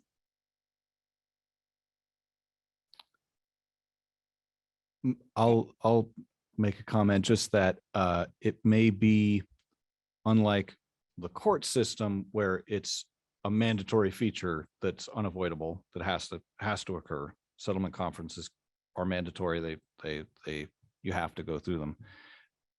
It may be that we come up with some kind of flexible standard where they apply in some cases, but not all.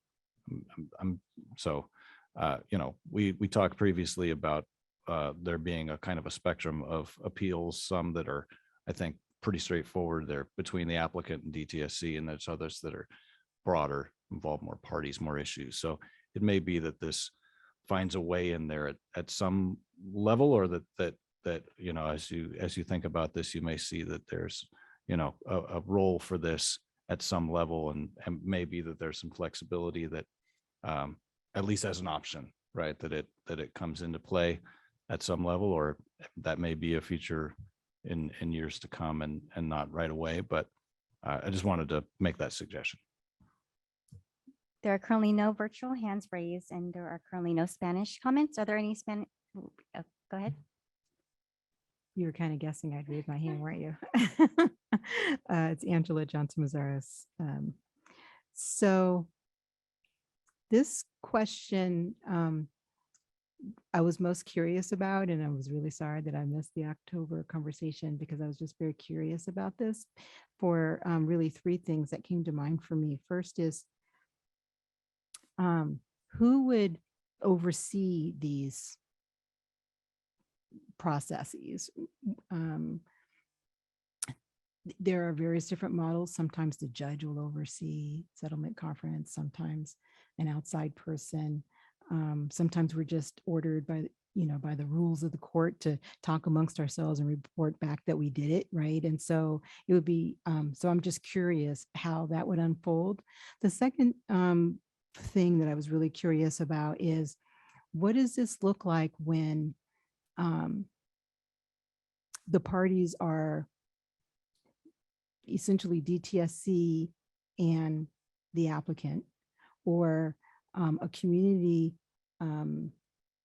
petitioner has questions about both how DTSC behaved and about conditions that the regulated community, the regulated facility would have a lot of interest in the outcome for it, right? It's like, I can't negotiate it out with DTSC because what about the operator of the facility? They may have views about how we decide this.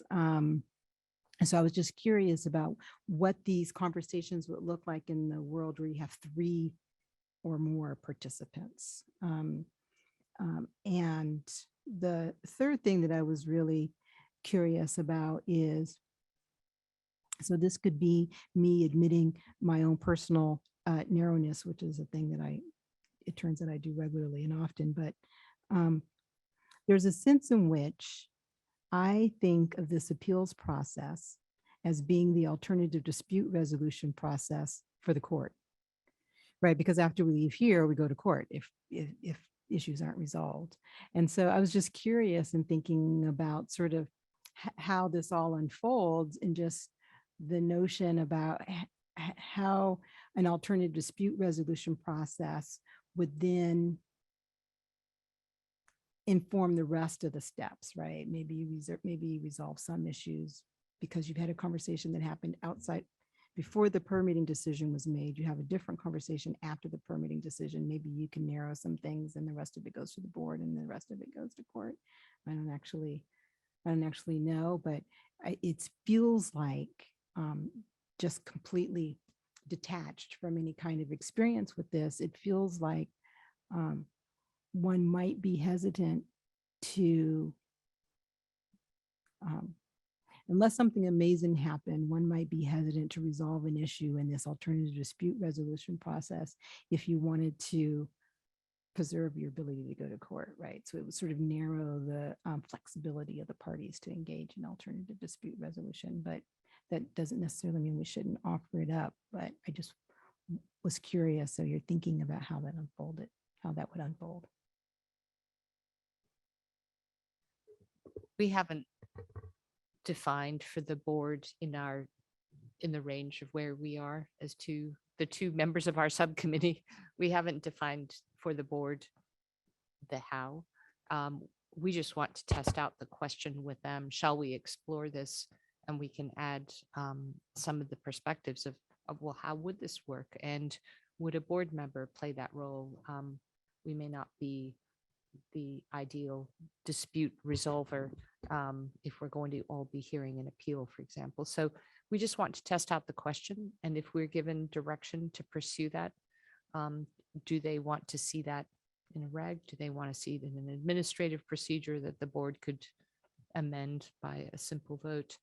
I'm not sure where we'll go with this. And I can see your point of what are the incentives to participate as well. And more importantly, how do we bring in the transparency and accountability for it? So I'm not sure how this will come up, but we wanted this to be one of the questions we had sought input on. No further hands? Anything else from that? Those are the, the key questions that we're going to bring to the board tomorrow. And as I mentioned, with the direction we get from the board tomorrow, we're going to put together a document with our recommendations with the board's input to inform the December Zoom-based meeting. And we hope to post that on our board website well in advance. I'd forgotten the date for our December meeting. Do you remember? The December 12th on Zoom. So with that, we are in a position where we could go to the next slide. And we would be happy to take any comments on any aspect of our permit appeal task at this time. So as Member Strauss-Tucker just mentioned, we will open up the floor for any comments in regards to the permit appeal task at hand. So please, we like to encourage engagement. Please raise your virtual hands if you have any comments. And checking in with the Spanish line, please let me know if there are any comments on the Spanish line. As a reminder for those that are calling in, please use *9 to raise your telephone hand. And comments can be submitted to us in writing at besinfo@bes.dtsc.ca.gov. And Mr. Williamson, you can go ahead. I apologize. This is a boring comment. It's actually a question. But when Member Strauss-Hacker was going through the timeline going forward, my connection broke up. Could you could you quickly go back over that? What the path forward is for the next meetings? Indeed. Tomorrow here in Bakersfield, we have a board meeting and board member Ruiz, Greg Forrest, and I will be recapping this evening's workshop for board members and eliciting their direction on these 8 questions. With that, we will go back as a subcommittee of 2 with our attorney and put together a document that we hope to post quite early on the board website to inform the December 12th Zoom-based board meeting on this topic. I would, at this point, warrant that December 12th discussion with the board plus public comment is our last formal engagement as we then set about the task of preparing the hazardous waste permit appeal regulation and accompanying administrative procedures. We are hopeful of bringing that back to the board in a public setting early in 2023. Our plan at this stage is to move these forward as emergency regulations as provided for in SB 158, and ideally to then advance to hearing what are the 2 pending appeals. Do you want to add anything, Greg? Well, I think it's probably good to point out to folks that under emergency rulemaking, it does provide for a rather fast turnaround. So ordinarily with rulemaking, it can be a several month process and there's plenty of opportunity to engage and give comments and there's feedback, et cetera.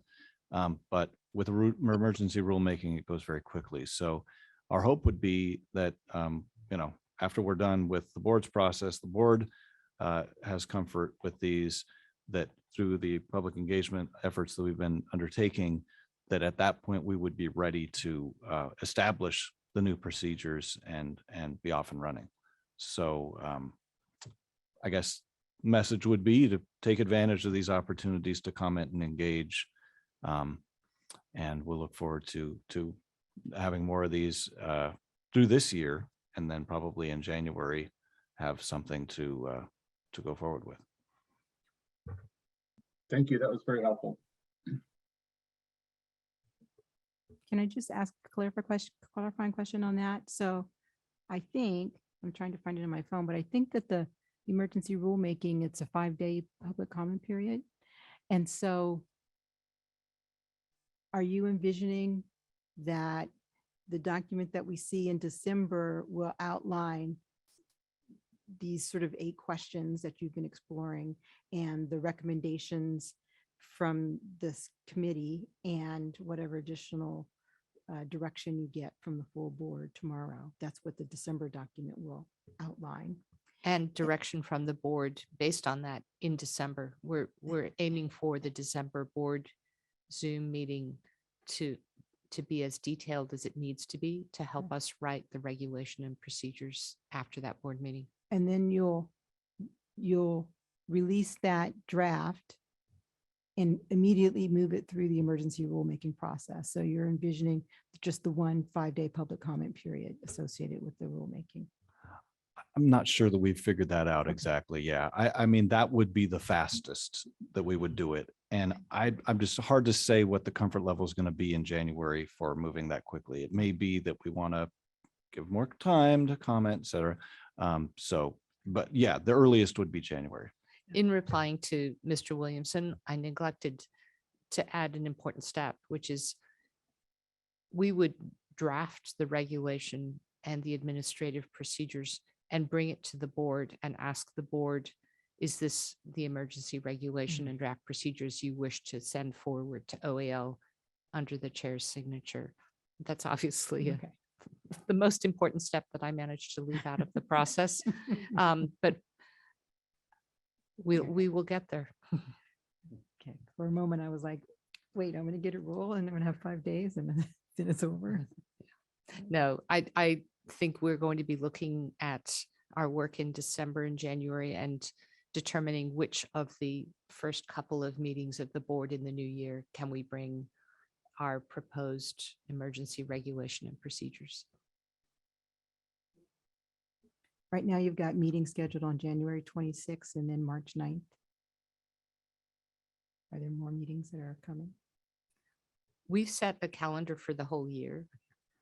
And if we need to add a meeting between January and March for the purpose of this regulation, we can do so. But we want to move this along. Okay. So obviously you have the discretion to add dates. I'd encourage you to try not to or tell us sooner rather than later, because some of us are organizing ourselves around these dates. And so that's the advantage of setting the calendar out. So, thank you. So as the committee members just mentioned, engagement is critical to the task at hand. So again, we'd like to open the floor for any comments at this time. I failed to check in with our in-person participants. Did you have any additional comments other than, okay, no? Okay. So there are currently no comments in the Spanish line and there are no additional hands raised on Zoom at this time.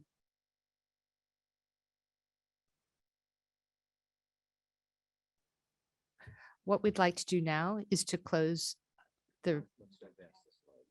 Let's advance the slides.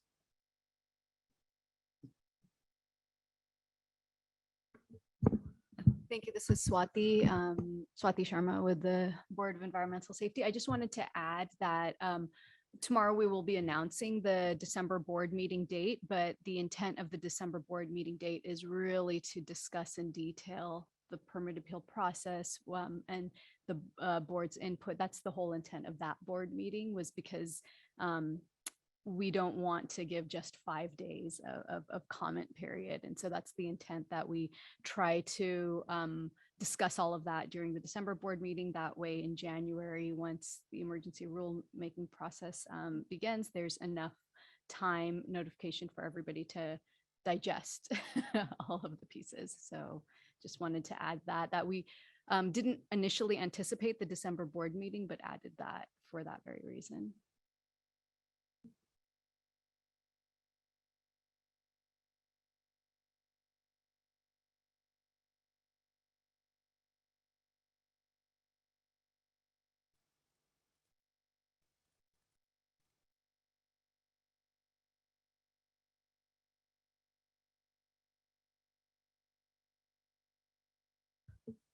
So since there are no additional comments, then we can close this workshop. Last opportunity. Until tomorrow. Until tomorrow. So seeing as to there's no hands raised online, through the phone, or in person, I would like to thank everybody for their participation, their ideas, and their comments, and look forward to hearing any additional comments tomorrow at tomorrow's board meeting. If anything needs to simmer overnight, then that'll be another opportunity. Thank you. Thank you, Member Ruiz. I wanted to make sure that I don't lose any of the Zoom participants. We are going to take a quick break and then we will come back for the public forum with the board members. So please stick around. We will have the board members here for any additional comments as just a standard public forum to answer any questions or comments that you guys may have. So please stick around for more. This is Alexis, and this is just to clarify that we've wrapped up the permit appeal workshop and that the time to follow is the opportunity for us to engage with the public on issues that are not on this evening's agenda. So you are welcome. If you have no further interest, you're welcome to sign off and have a good evening. And we hope that many of you may wish to join us for our board meeting tomorrow. And Board Member Ruiz and I and our staff will be here in Bakersfield for the next hour for engagement with those who remain on Zoom and in person. Thank you. Okay, so at this time, we will take a quick 10-minute break and we will reconvene shortly. So we hope you guys stick around. Thank you.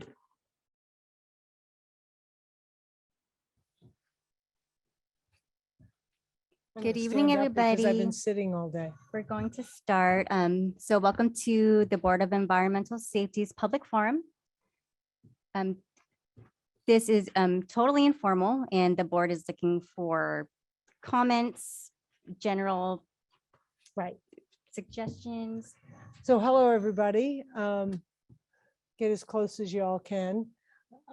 We've been on quite an adventure today. You're finally get all 5 board members together. So for those of you who don't know all of us, because some of us were on the bus with you, Sushma and I were on the tour with that lovely group at that end of the table. Then a whole bunch of you were here for the permit workshop, and I think there may be people on Zoom. Hello, everybody, that you're hanging in there. The purpose of this is to provide an opportunity in the outside of business hours for public comments, for anything you want to discuss or bring up before the board. We have an hour for that. And it's interactive. If you have questions, comments, things that you want us to address or that are on your mind, recognizing that a lot of people are just too busy during the day or, have obligations and they can't join our regular board meetings. So I want to thank you for that and introduce board members. This is Georgette Gomez, and maybe say what you did today, just so people know where we've been.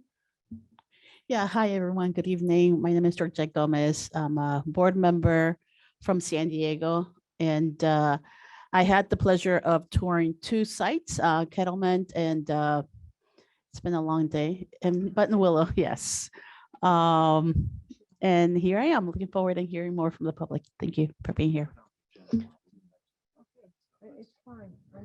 Hi, everybody. My name is Lisa Ruiz. I'm a board member coming here from Southeast LA, specifically Southgate. And yeah, today's been very busy for all of us. I started with a tour at Kettleman and came here to participate in the public, in the permitted appeals workshop. So I'm happy to be here with all of you and seeing everybody's beautiful faces. Good afternoon. I'm Alexis Strauss. I am from the Bay Area, and this morning I toured Buttonwillow with Board Member Bhatia, and this afternoon Board Member Ruiz and I, with our attorney Greg Forrest, convened the permit appeal workshop, and we're delighted to have this public forum. I really appreciate you joining us at this time of day. And Sushma? Hi, everyone. I'm Sushma. I'm here from Santa Clara County and very excited to be here. This morning, I had the opportunity to tour the Buttonwillow facility, and then I also later joined the tour organized by our wonderful team here, CRPE, PSRLA, and many other organizations whose names I'm not going to remember. Thank you all. As part of the tour, you'll hear our readout, a formal readout tomorrow, but I got the opportunity to, with Jeannie, see the Delano community sites and the Shafter, Brown and Bryan sites, and many others. And we have staff with us today. It's always good to put the names and faces, and you'll hear more from Jessica tomorrow, but introduce yourself. Oh, okay. Good evening, everyone. My name is Jessica Swan. Some of us met earlier. I'm the ombudsperson for the Board of Environmental Safety. And I was able to join Member Bhatia on the tours this morning, and then jumped over here to help put, be background for the permit appeals. And then now I get to hang out with all of you guys and listen. And Greg Forrest, Board Attorney. Welcome. Hi. yeah, he's the one that keeps me in line. There's a little jar that I have to put a coin in when I mess up, and I think he has to start a new jar. It's a Bagley Keene jar, I think is what we call it. Is She's this being fantastic. recorded? Okay. Oh, well. And Sheena? Good evening, everyone. Everyone knows me by now as Sheena Brooks. I'm the board's administrative liaison. And in that corner are the awesome tech support team. Give a hi. And our CSUS. So everything that it takes for us to be able to get together. So this is really a time for us to hear from you, things that are on your mind. Tell us who you are, what you want us to be aware of or talk about, knowing that the people who are here today and who are on the Zoom tonight may or may not be here tomorrow. So if there are some specific things that, even if you're repeating something you'll talk about tomorrow as community members, we're reaching the broadest possible audience by doing this multiple times. So, and I'm standing because I've been on the bus all day and I need to stand up. So anyway, let's hear from you. What's on everybody's mind? Good evening. My name is Jaime Sanchez. I'm a resident of Los Nietos, which is in southeast Los Angeles County. It's an unincorporated area. I'll be making a presentation tomorrow, but I'd like to just appraise those members that may not be present tomorrow that our community is being affected by a company called Fibrotech, which we, in our opinion, is a serial polluter.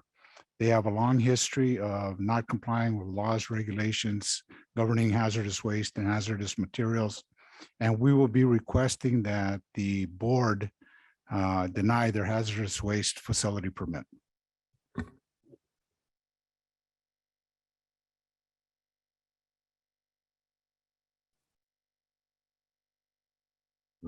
All right, thank you. Okay, good evening. Nice to see all you guys here. Indeed, that was amazing day. I am up since 5 o'clock in the morning, and I really enjoy all this trip, and I have the opportunity to learn all these things happening around here. And I'm Gabriel Guerrero, and I live on city of Southgate, same place where I know Lisette for so many years too. And I've been member for CV, Community for Better Environment, for 14 years. We shut down Excite Technology, which is right there on the city of Vernon. Also, we stopped expansion on the 710. We've been working for 20 years. And I forgot to tell you, we've been working over 43 years, really hard to shut down Excite. Also, we closed down the Central Metal, CMI is right there on Walnut Park. So it's been impressive. That was a really good opportunity to come and enjoy you guys and learn a lot more things. What is happening is right here in this area. And I know Bakersfield for a long time, but I didn't know how much contaminated it was, because my parents used to work here on Bakersfield on the field. So my brothers also, and I have a lot of cousins right here on the city of Delano. And I not even know what was really bad contaminations around these areas. So thank you very much for the opportunity to be here.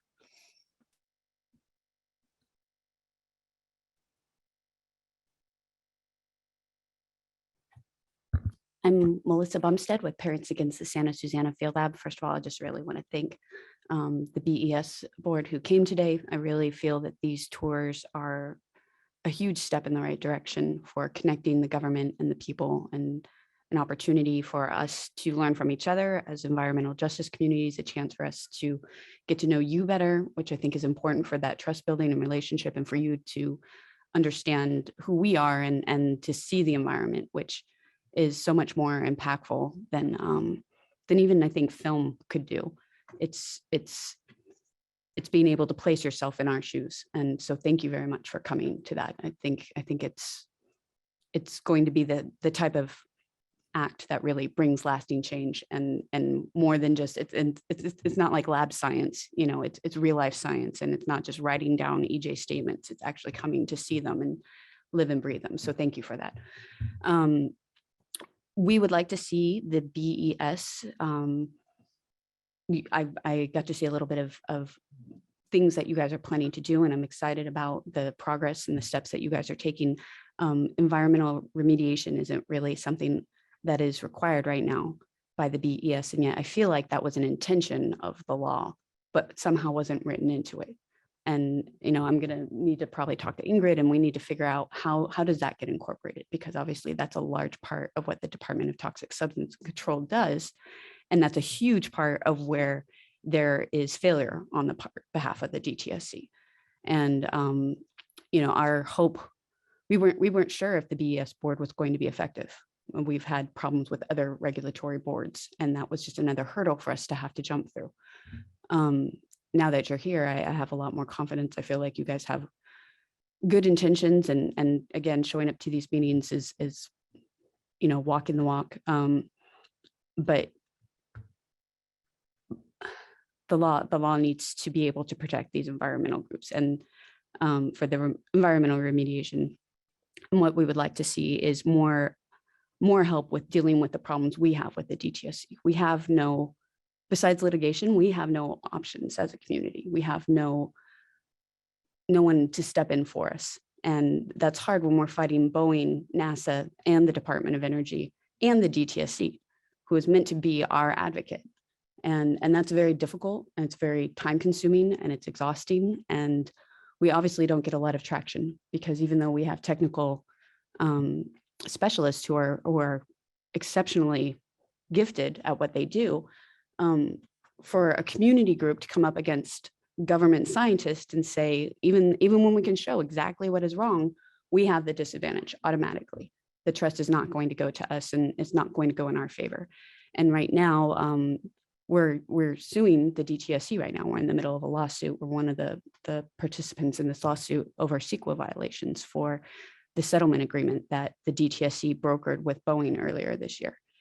And we had earlier asked that the BES board would get involved and be that independent third party to help us negotiate it through, and found out you were not able to do that. It's not part of the law. That I would like to see that changed. And I don't know if that's going to be on your part or our part, but that has to change, because that's what we need. That's what the tool is missing, is for communities. And I feel like the BES forgets that we have these technical experts, and that we have years of experience. I mean, I dream SSFL. I am not joking you. I wake up exhausted because I live, breathe, eat, sleep our contamination site. And I'm not even the technical expert. And we have these people who we're spending our whole lives digging deep into the details, and we have all this expertise, and it's not being used at all. You know, it's only being used to fight against the DTSC. It's like we have all this free labor and all this free expertise ready, hoping to get involved, and not having any place to bring it to. And that's frustrating, and it's hard, and it's something that we would like. In other words, we have to sue, and that's not productive. And it slows things down, and it's not. But when we have no other tools, and we've gone through the regulations of, you know, we've gone through our elected officials. We have all the letters for elected officials from Southern California. We've gone through a change.org petition. We have 750,000 signatures. We have 5,000 local supporters. We have it's like, how many hoops can we jump through? And we still don't have the tools we need to get a cleanup that is going to actually protect our community. And the deal that was brokered, according to 2 different independent analysis, including Reuters, which did an in-depth analysis of the settlement agreement, is going to leave 90-95% of the contaminated soil on site permanently, which is a complete reversal of the cleanup agreement we've had since 2007. We have no resources. So I don't want to see this going down the litigation road again and again and again. It's not productive. It's not protecting our community. And yet when we have no other resources, it's what we have to do. So that just to be encouragement of finding a way to get that as to be part of what you guys do. I think it is within your range of what should be done. We need to figure that out. The other thing I want to mention is that we would like to see the BES push the DTSC, especially in our situation, but obviously we've learned today in other situations about the groundwater. We're very involved with the fighting against the Los Angeles Regional Water Quality Control Board. They only deal with effluent. They only deal with surface water. And right now they have been permitted by, Boeing has been permitted by the Los Angeles Regional Water Quality Control Board to reroute the contaminated surface water back into unlined ponds at the SSFL in order to avoid fines for runoff costs for exceedances. But that is going directly into the groundwater, which the DTSC is the only regulating authority over the groundwater. And even though they might be required to do testing, they're not doing anything to stop this really dangerous method where surface runoff is expensive, soil cleanup is expensive. Contaminated groundwater takes centuries. Contaminated groundwater hits water tables, and the Cayugas Creek in Ventura County is a primary drinking water source and agriculture resource for that whole area. And that's being intentionally contaminated right now by Boeing, and that is being allowed by the board of, they have such a long acronym, even LAQRWB, not any more helpful, that nobody's stopping them from doing that, even though it's known. And they're both kind of pointing fingers. Well, we're not really in charge of surface water. Well, we're not in charge of groundwater. And in the meantime, the community suffers. And this has become from like the site is radioactive and toxic. These are forever chemicals. These aren't small problems. We have 500,000 gallons of TCE in the plume underneath the site, and people are drinking the water at Golden State Water, like Jenny and her family. They have 2 municipal wells within 2 miles of the Santa Susana field lab, and they regularly have to mix the well water to reach the legal limits for perchlorate because it's so much higher. They found at testing perchlorate 100,000 parts per billion. 100,000 parts per billion. And the California safety goal is like 0.00001. So this is a level of contamination, and it's not really being dealt with. It's not really being taken as a priority by the DTSC. And so we would like to see you guys enforce more groundwater cleanup, because I think it's kind of a whole, it's a loop and who's regulating it. Thank you. Oh, unless you wanted to respond.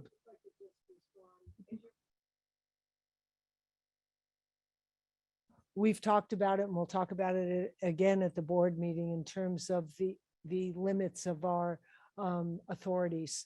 Not being what I know many of you lobbied for, which was a full-on governance board with a staff more comparable to water board or air board, something like that, where we're not mandated there. And I know that's frustrating. So I just want to acknowledge that, that we don't approve permits or disapprove permits. We do hear permit appeals.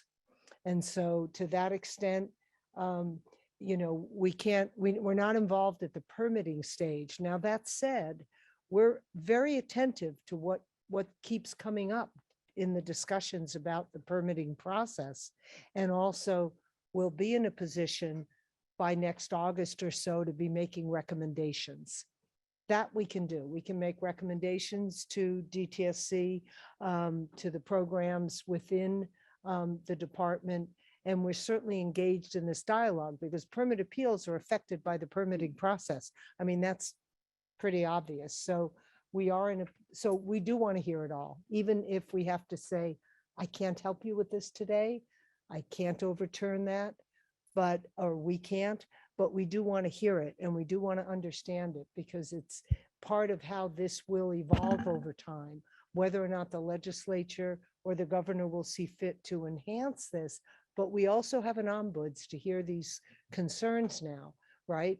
And Jessica will sleuth through the different departments. So if there's a complaint about a particular or a question about a particular department or something's going on, there's research that Jessica will do and she will bring it back to the board and to the public. So in the spirit of the radical transparency, anything that comes to us, so you have something you want us to look into and you email the ombuds and she looks into it, it comes before the board. So we're collecting that, right? It's part of our, I know we call it oversight. It's not full-on governance. And I know that that's splitting hairs, but it's actually our truth. So, but that doesn't mean we want to stop hearing it. So just because we can't deal with it today, doesn't mean we don't want to know about it. So that's the part that I really want to encourage. We'll be looking at fee structure, permit appeals. We have a number of core things that we'll be working on that we do have authorities, and those will be our priorities for the next, into 2023 and the hazardous waste plan, right? Our responsibility will be working with DTSC and approving a long-term hazardous waste plan. Now that isn't set to be completed until 2025, I think, but there is a process. Our goal is to have as much of an open process and open board meetings and opportunities for this to go on the record. All of this is now in front of the public, and I'm sure a number of people that are on that Zoom are from within the agency, hearing your concerns, hearing our concerns. So not to make a speech about it, but just to clarify. So thank you. Yeah. Ingrid? And I think that's a perfect segue because it's exactly what I wanted to talk about, which is the board's authority and kind of the intent behind the board. So, I mean, really, this board is the last opportunity that DTSC has in order to start to rebuild community trust. And so to do that, we built into the bill language, different authorities. You're right, we couldn't get to a full governance board. That was what we wanted. We couldn't get there, but we were able to build in different tools that the board could use in order to leverage and make sure DTSC was doing a good job. So, I mean, I actually do think you have more power than you think you do. And that is, because we've given you, you do the evaluation for the director, you do the evaluation for each program area, you do the annual report to the legislature. Because when when we were talking about the bill, we said, well, how can we make sure this board, when they say something, DTSC acts? And that was told to me. It's like, well, if they're doing the performance evaluation, that gives them their word matters. Because if DTSC just simply disregards what the board says, that doesn't look good. So we provided these leverage points so that DTSC would listen to you. Maybe they don't have to, but you have the tools that they should want to. And that was very intentional on our part. And so, yeah, maybe you're not making the initial decision, but if you tell DTSC, I am concerned about X, Y, and Z at this site, you have leverage for them to go and do something and to look into it. Right. And that was all very intentional. And I think the other thing that is built in, that we can do site-specific hearings. Yes. And that where we hold a hearing about a site, an open, and we're trying to have much more public forum elements to our board meetings, where it's not just you make a comment, we thank you for your comment, it gets written down and we go off and do our business. Yeah. So we want there to be more interaction, more opportunities for there to be interaction amongst us, and for us to then ask you a follow-up question and you ask us one, and hold us accountable, right? Yeah. And I'm sure you will. Yeah, and those, again, those site-specific hearings, those were also very intentional, because those should be for the controversial sites where Right. there's a lot of community concern. And it is, again, at place. Maybe you can't say, change line 17 on page 248, but it is, the community is saying this, this, and this. this concerns us. We want you to go back and give us this, and this information. That's the type of interplay that we're hoping for with the board and that we need from the board. Because if this board doesn't correct, DTSC, this is the last stop. And so, I mean, and along with that, one thing I really want to stress, is, and I think people have said it before, but the independence from DTSC. Yeah. It doesn't need to be animosity, of course, but I think the trend or the easy thing to do would be like to lean on DTSC because, most of the board members are somewhat new to this work and this world. And, so you probably have a very close working relationship and you probably get most of your information from DTSC leadership or staff. And so that's going to create difficulty for you all to listen to the residents and appreciate that we also have expertise and we don't see eye to eye on a lot of things. Right. And so, I see your role more as like a regulator and a regulated, that type of, an auditor and those that are audited. And so if you get too close and you build those personal relationships, it's just what we see in DTSC with the regulated entities is you build those personal relationships and it clouds judgment, it clouds vision, and it makes you less susceptible to listen to other viewpoints, which is what advocates and residents are going to be bringing, and there has to be a certain amount of trust that we have expertise. We really do. Both in terms of, the residents' lived experience and advocates. We have scientists that work with us and lawyers, and, we have a wide range that we have different interpretations than DTSC on its authority. And so when you get that relationship too close, I think it's going to make your job not meet the intent of what we wanted to see in the bill. Yeah, I think that's all I'm going to say for now. Thanks. Thank you for that. Okay, hand raised on Zoom. Love it. Hi, Dawn. You can go ahead and you can please share your video if you like as well. Okay, great. Thank you. I've just finished making dinner, so I apologize. I have my apron on. Nonetheless, really appreciate the time. I want to say thank you to the board and all the board members for really just taking a very thorough approach to your work and just taking really kind of the work very seriously from both, communities perspective as well as wanting to balance the need for kind of economic considerations and having a vibrant business community that certainly takes into account the importance of environmental protection, community protection, public health protection, what have you. Really just wanted to kind of chime in with some comments that were made specific to some of the site-specific capabilities and authority for the board to hear about those.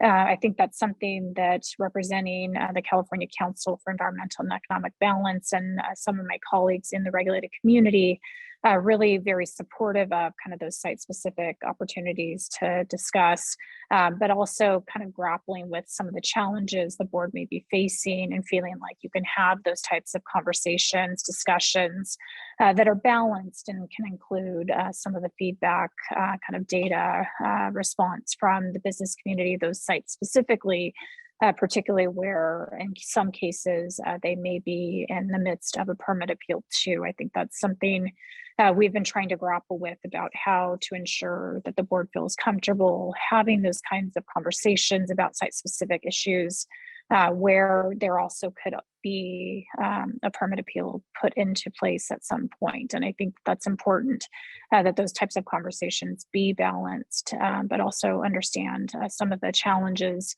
that may present for the board as well in terms of ensuring kind of a thoughtful approach to those appeals. So just wanted to raise that as something to be considered in greater depth as you move forward, and appreciate the time today.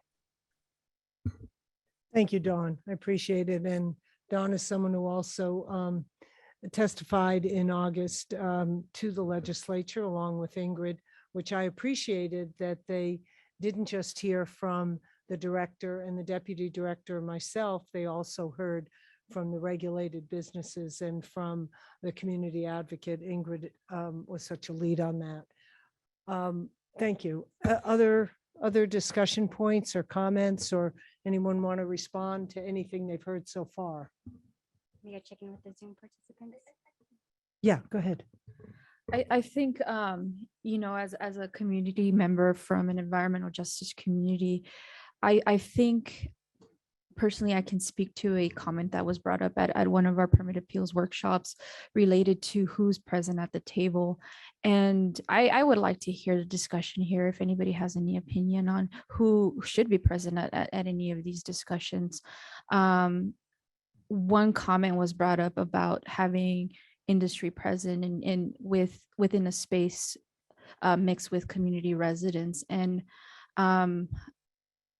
my personal opinion is that I would like to hear from everybody affected. I can see how in some spaces, some people may end up taking more space than others. And I will own that I haven't always been efficient at facilitating a workshop and limiting that kind of takeover from certain speakers. I feel like as a, you know, throughout our workshops, we've kind of tried to work on that and set limits because, you know, individuals might take over a discussion.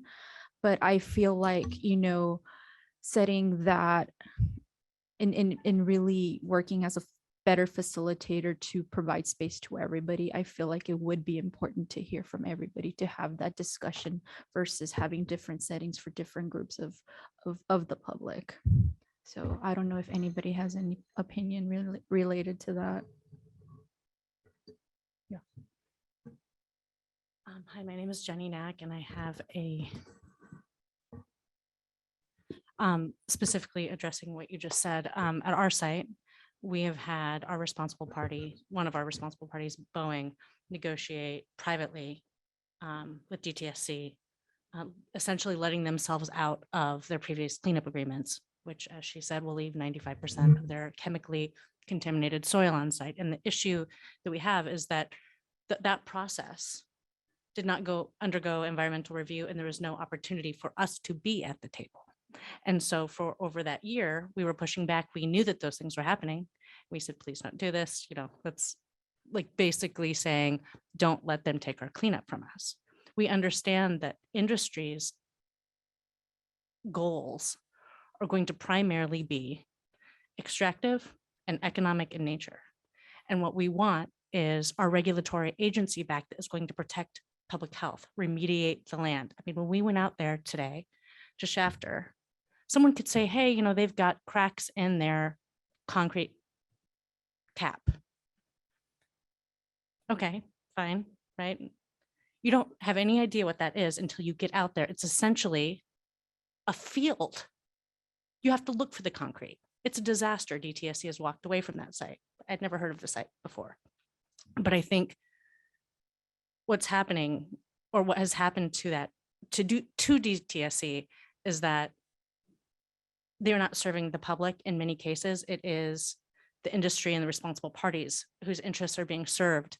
And to not have the public at the table and to say, oh, these issues are outside of our purview. If the only solutions are things that are being claimed to be outside of the purview of the agency and the board, then they need to be restructured because land needs to be remediated and public health needs to be protected. If the agency can't do that, then it needs to be restructured. And I think the idea of this board was to help bring DTSC into compliance with their missions and then bring responsible parties and polluters into compliance. And I fear that there are too many loopholes just in the system to make that just happen naturally. So I think there's going to have to be some pushback for the board for true reform, which is going to be restructuring those loopholes. We saw last toxics tour at a dry cleaning site, a solution, which was to go from dry cleaning to wet cleaning. I won't get into what that is, but it keeps all these toxic chemicals from being poured down the drain, making plumes under, you know, in the groundwater. But today when we went to a different one, we didn't bring that up. We didn't bring up that 2 months ago we had come upon a solution. I understand that DTSC is saying they can't pay for it and we don't know how those flips would be made, transitions to clean technology, but if we aren't looking at reducing hazardous waste from its production, we're never going to win. You can keep dumping and keep extracting and keep dumping and extracting for thousands of years, but the mess doesn't get cleaned up and people's lives perpetually remain at stake. So we need radical reform of this agency. And I'm sure that the people who work at the agency at DTSC don't think when they come into work that these little decisions matter. You know, there's a lot of industry backpacking and back padding and revolving doors between regulatory and private agencies. And we have watched that for years and years and years. And we need ethical oversight. We need for you to look at the facts that are brought to you and really be willing to look at it and really be willing to see how things are playing out and get them to be, get things to be done differently, because we need them to be done differently for real reform to happen. Thanks. Thank you for that. Was there someone online? And then I think we'll go to you. Did you have one more? I just wanted to check in with the Zoom participants. If you would like to comment or chime in, please raise your virtual hand so that we can call on you. Thank you. Your virtual hand. What's the world come to? We have virtual hands now. Okay. Raise your virtual hand. Okay. Sorry, I just a little punchy, but yeah, right. Okay. I think Okay, so as a member of a quote unquote minority community that is impacted by a toxic polluter, our concern is the fact, and this is a fact, that the DTSC has denied our right to due process. We have requested hearings, we requested meetings. Most recently, we got a workshop, which did not preserve the public record, and that was many years ago. Therefore, we're looking to this board to exercise its authority, its independence, and to stretch the envelope. We're not looking for a pat on the back. We want progress. We want this board to move forward and exert its authority. May I? yes. I don't want to leave this ambiguous. We're, as a board, Liz and I are working on what will lead to the new permit appeal process. Once DTSC issues a permit decision, if that permit is appealed, the board is meant to decide that appeal. And we need to therefore put in place the board's own regulations and administrative procedures. That's why we had the workshop earlier today, and we'll be talking about it at the board meeting tomorrow, and then again at our December board meeting. With that information and with our attorney, Greg, we want to bring back to the board early in 2023 a proposed regulation to hear permit appeals. And then if the board wishes to take that regulation as is with the chair's approval and submit it to put it into effect, that takes a bit of time, but we would then be in the business of beginning to hear at least the 2 appeals that have already been filed. So that will give you a sense of how the board conducts its business.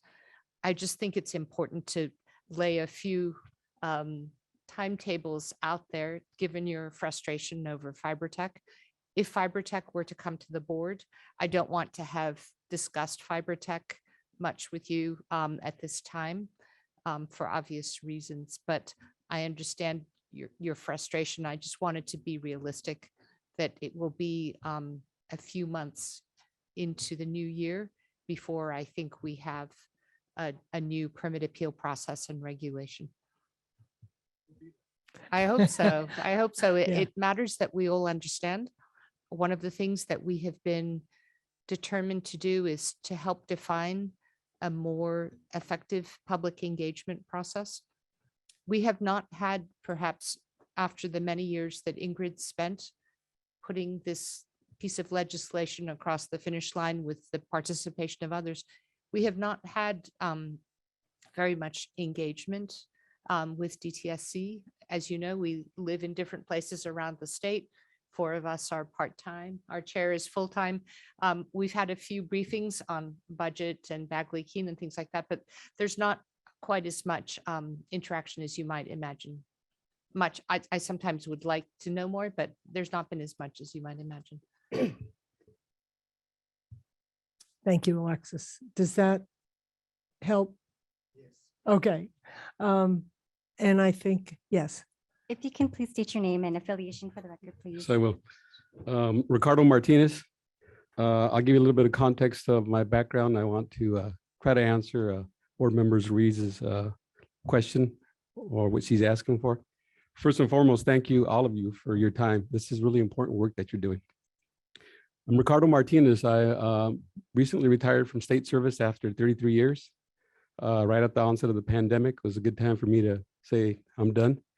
During my 33 years, I've had the privilege of serving as Deputy Secretary at Cali, PA for Environmental Justice, Tribal and Border Affairs under 2 secretaries. I was also Assistant Secretary there, as well as Senior Advisor at the State Water Resources Control Board. And back at the Waste Board, I was an inspector back when there was a Waste Board. So I've done a lot of good things in government, boots on the ground, and all the way up to executive level appointments. And I find this board remarkable in what they can do in interacting with the community. And to answer your question I think was, should we bring industry and the community together to dialogue? Was that your question? Okay, well, this is my feedback. I think that's a great idea. That's a great platform to really show transparency. I just heard from the Santa Susana people, geez, we didn't get invited to a meeting. Well, what better way to bring the community together with the businesses to really talk about your differences and open that dialogue, right? I mean, this is an opportunity that we should not overlook. And this, you have those opportunities, I think, in all the dialogue that you're trying to create with the communities that you're touring or as you go around the state. So I would encourage you to try to set up that platform. And I also noticed that you said, I don't know if I can control the crowd or something to that effect, right? We're working on that. Well, I can give you some tips because in addition to what I just told you, I was the one that led all the monitoring studies at Kettleman City in 2008, as the governor back then directed us to go in there and take a look at that.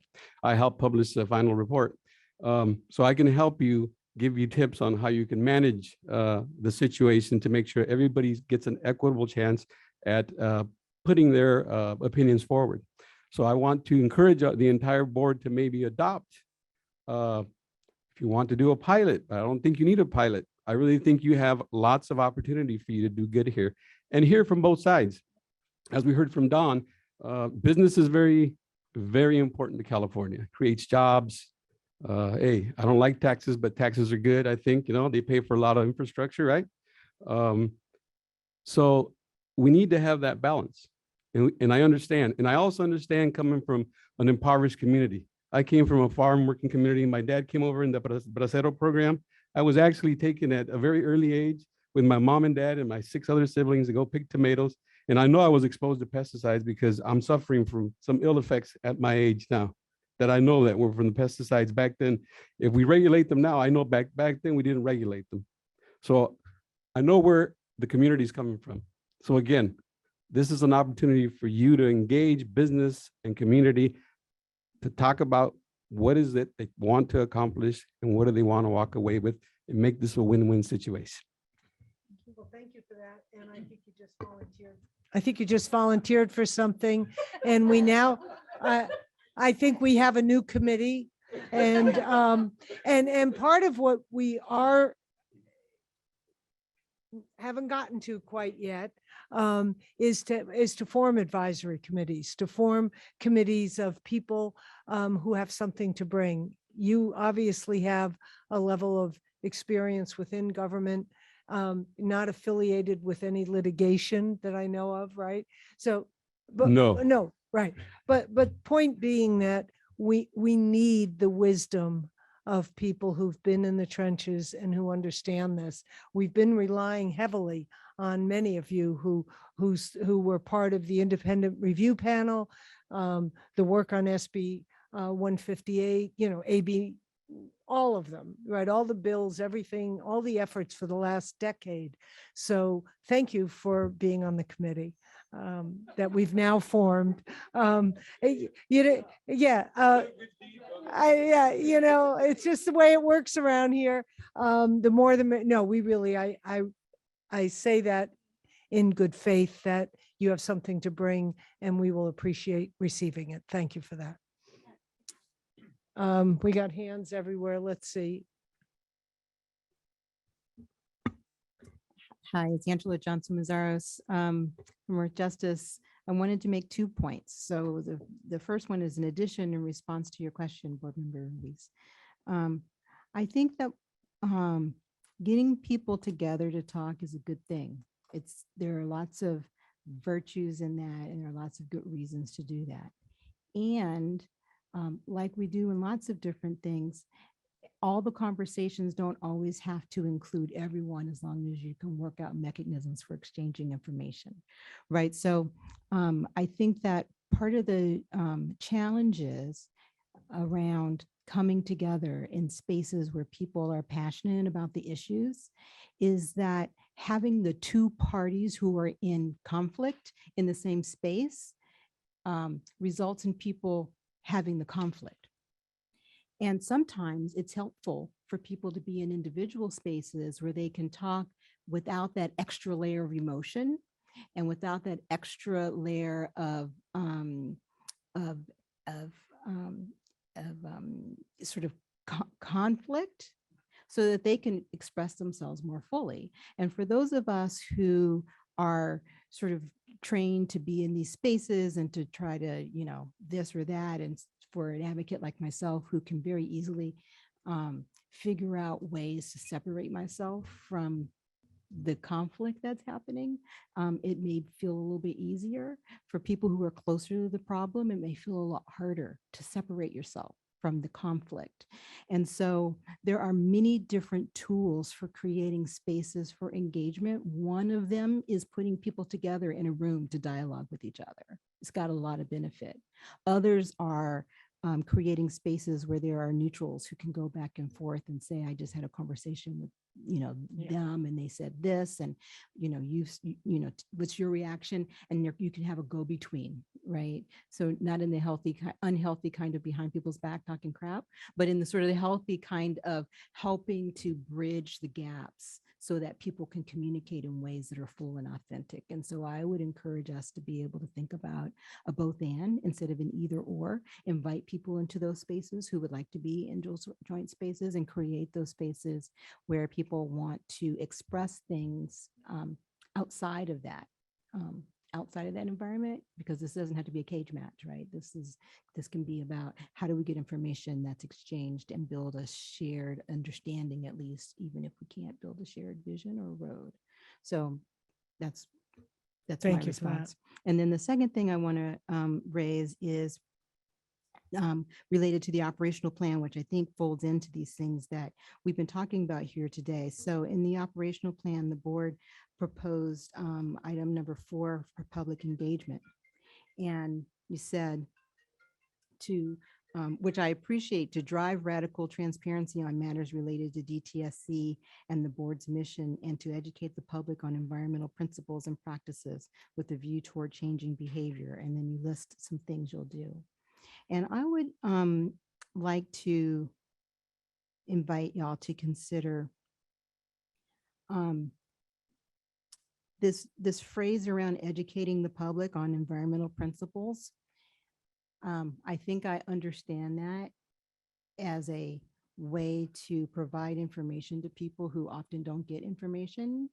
But I also hear that phrase as a way of not recognizing people's, the expertise that people bring to the field, bring to the table based on a range of different That's right. experiences. And also it's a communication that is from the professionals to the public and not the other way around.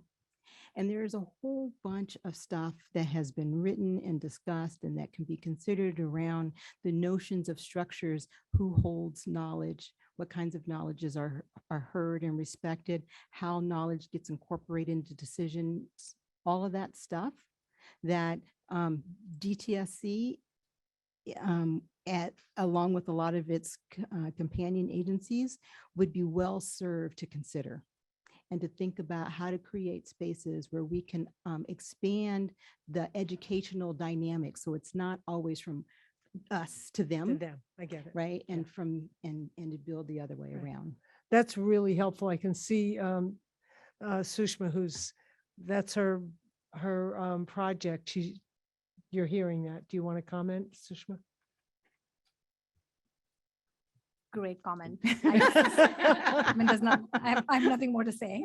So we will take it into consideration. But since you brought up the operating plan, I want to make a plug, if I may. Over the course of the last few months, you've had many community meetings, and this theme about what does the BES set out to do, like what is in your charter, has come up a few times. Like those of you like Ingrid that have been deeply steeped in writing SB 158 and bringing this to fruition, understand it. And we ourselves had to use that expertise to think about the intent of SB 158 in crafting our own activities. So thank you for that. But this knowledge of what is the board's role, charter, scope is not widely shared. So that is the intent of the operating plan, is to create a consumable version of SB 158 that community members can look to and say, okay, like these are the kinds of issues that the BES team can engage on, and these are the mechanisms they have to oversee DTSC. I think first of all, my plug is, please, for those of you that are willing and able to read the operating plan and provide comment, please do. We're in the process of gathering all this input and crafting our next revision. So that's one. The second thing is, within the operating plan, clearly in the public engagement section, we talk about the ombudsperson. Jessica's our ombudsperson. And the primary intent of having an ombudsperson is to intake your ideas and also your complaints. So what do we do with the complaints? One mechanism is for us to intake the complaints and then use our reporting function when we talk about DTSC's performance metrics or evaluate, say, the activities of the director. We can use the input we get from the Ombuds office, right? All the complaints we're receiving in terms of how well they're doing in response to those complaints. So that's one. We also get to gather your ideas, the community ideas, through the Ombuds office. How might we use those ideas? We might use those ideas as an input into our fee structure process, because we're looking at the fee structures, trying to think through, do we have enough fees to be able to serve our duties, our responsibilities, both as DTSC and as the board? So if there are ideas that are of activities, programs, things that DTSC is unable to fulfill, we do have that mechanism as board. So all this is to say, please use the Ombuds office. That's my second call to action. The first one was, please read the operating plan and give us input. Second is the Ombuds office. Thank you. And I just want to add to that, it also creates a public record. So everything that comes in to the ombuds, right, and everything that and Jessica will go into depth on that tomorrow. This is a public record, that will be a public record, and we'll gather all that, and it tells a story, right? And even comments that have been given throughout our board meetings are also going to be a part of Yes, that. So all those everything's- comments from the board meetings, so when we're sitting and plowing through it with our recommendations, our assessment, our evaluation of the director's goals for next year. So, in January or February, we'll be hearing from Meredith and, her team as to what their plan is for next year. What are their priorities? And we'll have all of this to balance and to hold against that or to that and say, it meets that or it falls short here. So it's really important that we hear that. And I think, it'll set us on the path having all that. So I just really encourage, the more the better. Was there a comment down? That's my water bottle. Okay. I just had a quick comment for Liz that before my time, they had something called a work group, and it was community members, it was the polluters representatives, and it was DTSC, and they all sat down at the table And those meetings, from what I hear, were exceptionally productive. I think the thing that would be different for my community right now is that we don't have anyone on the DTSC fighting on our side. We're fighting with the DTSC. So if we were to be in that environment now, it would be 2 against 1. And that would be a very harmful environment, I think, for us to be able to be productive. I think once the culture inside the DTSC is reformed so that they are pro people and not pro polluters, we could trust them again to advocate for us to make that a safe environment. But I really liked your idea of having like a liaison or a mediator to help go back and forth.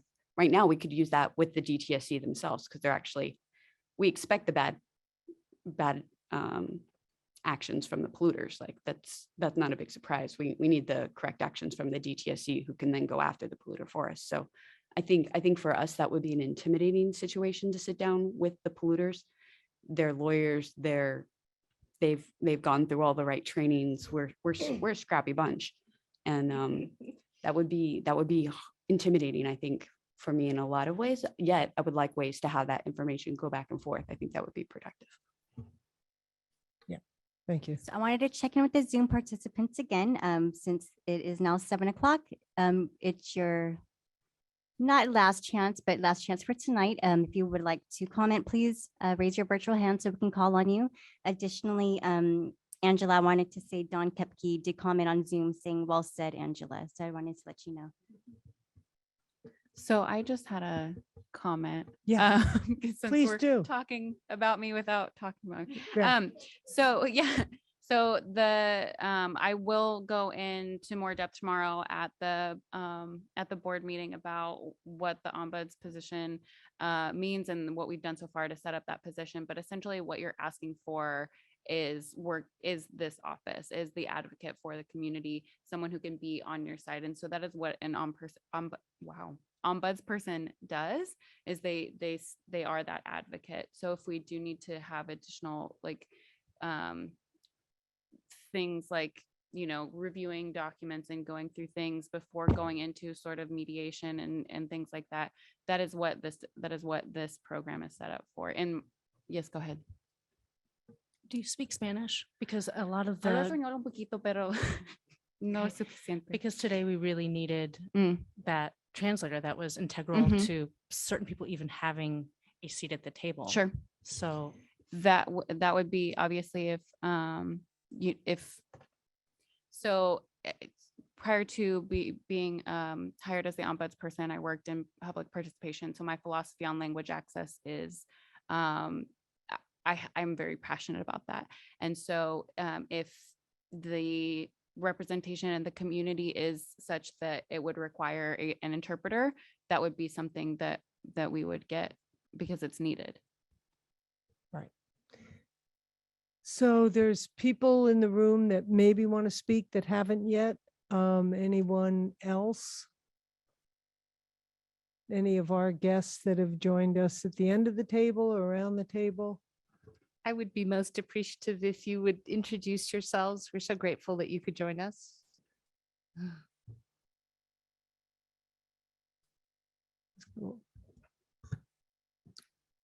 Thank you. Gloria Herrera from Delano.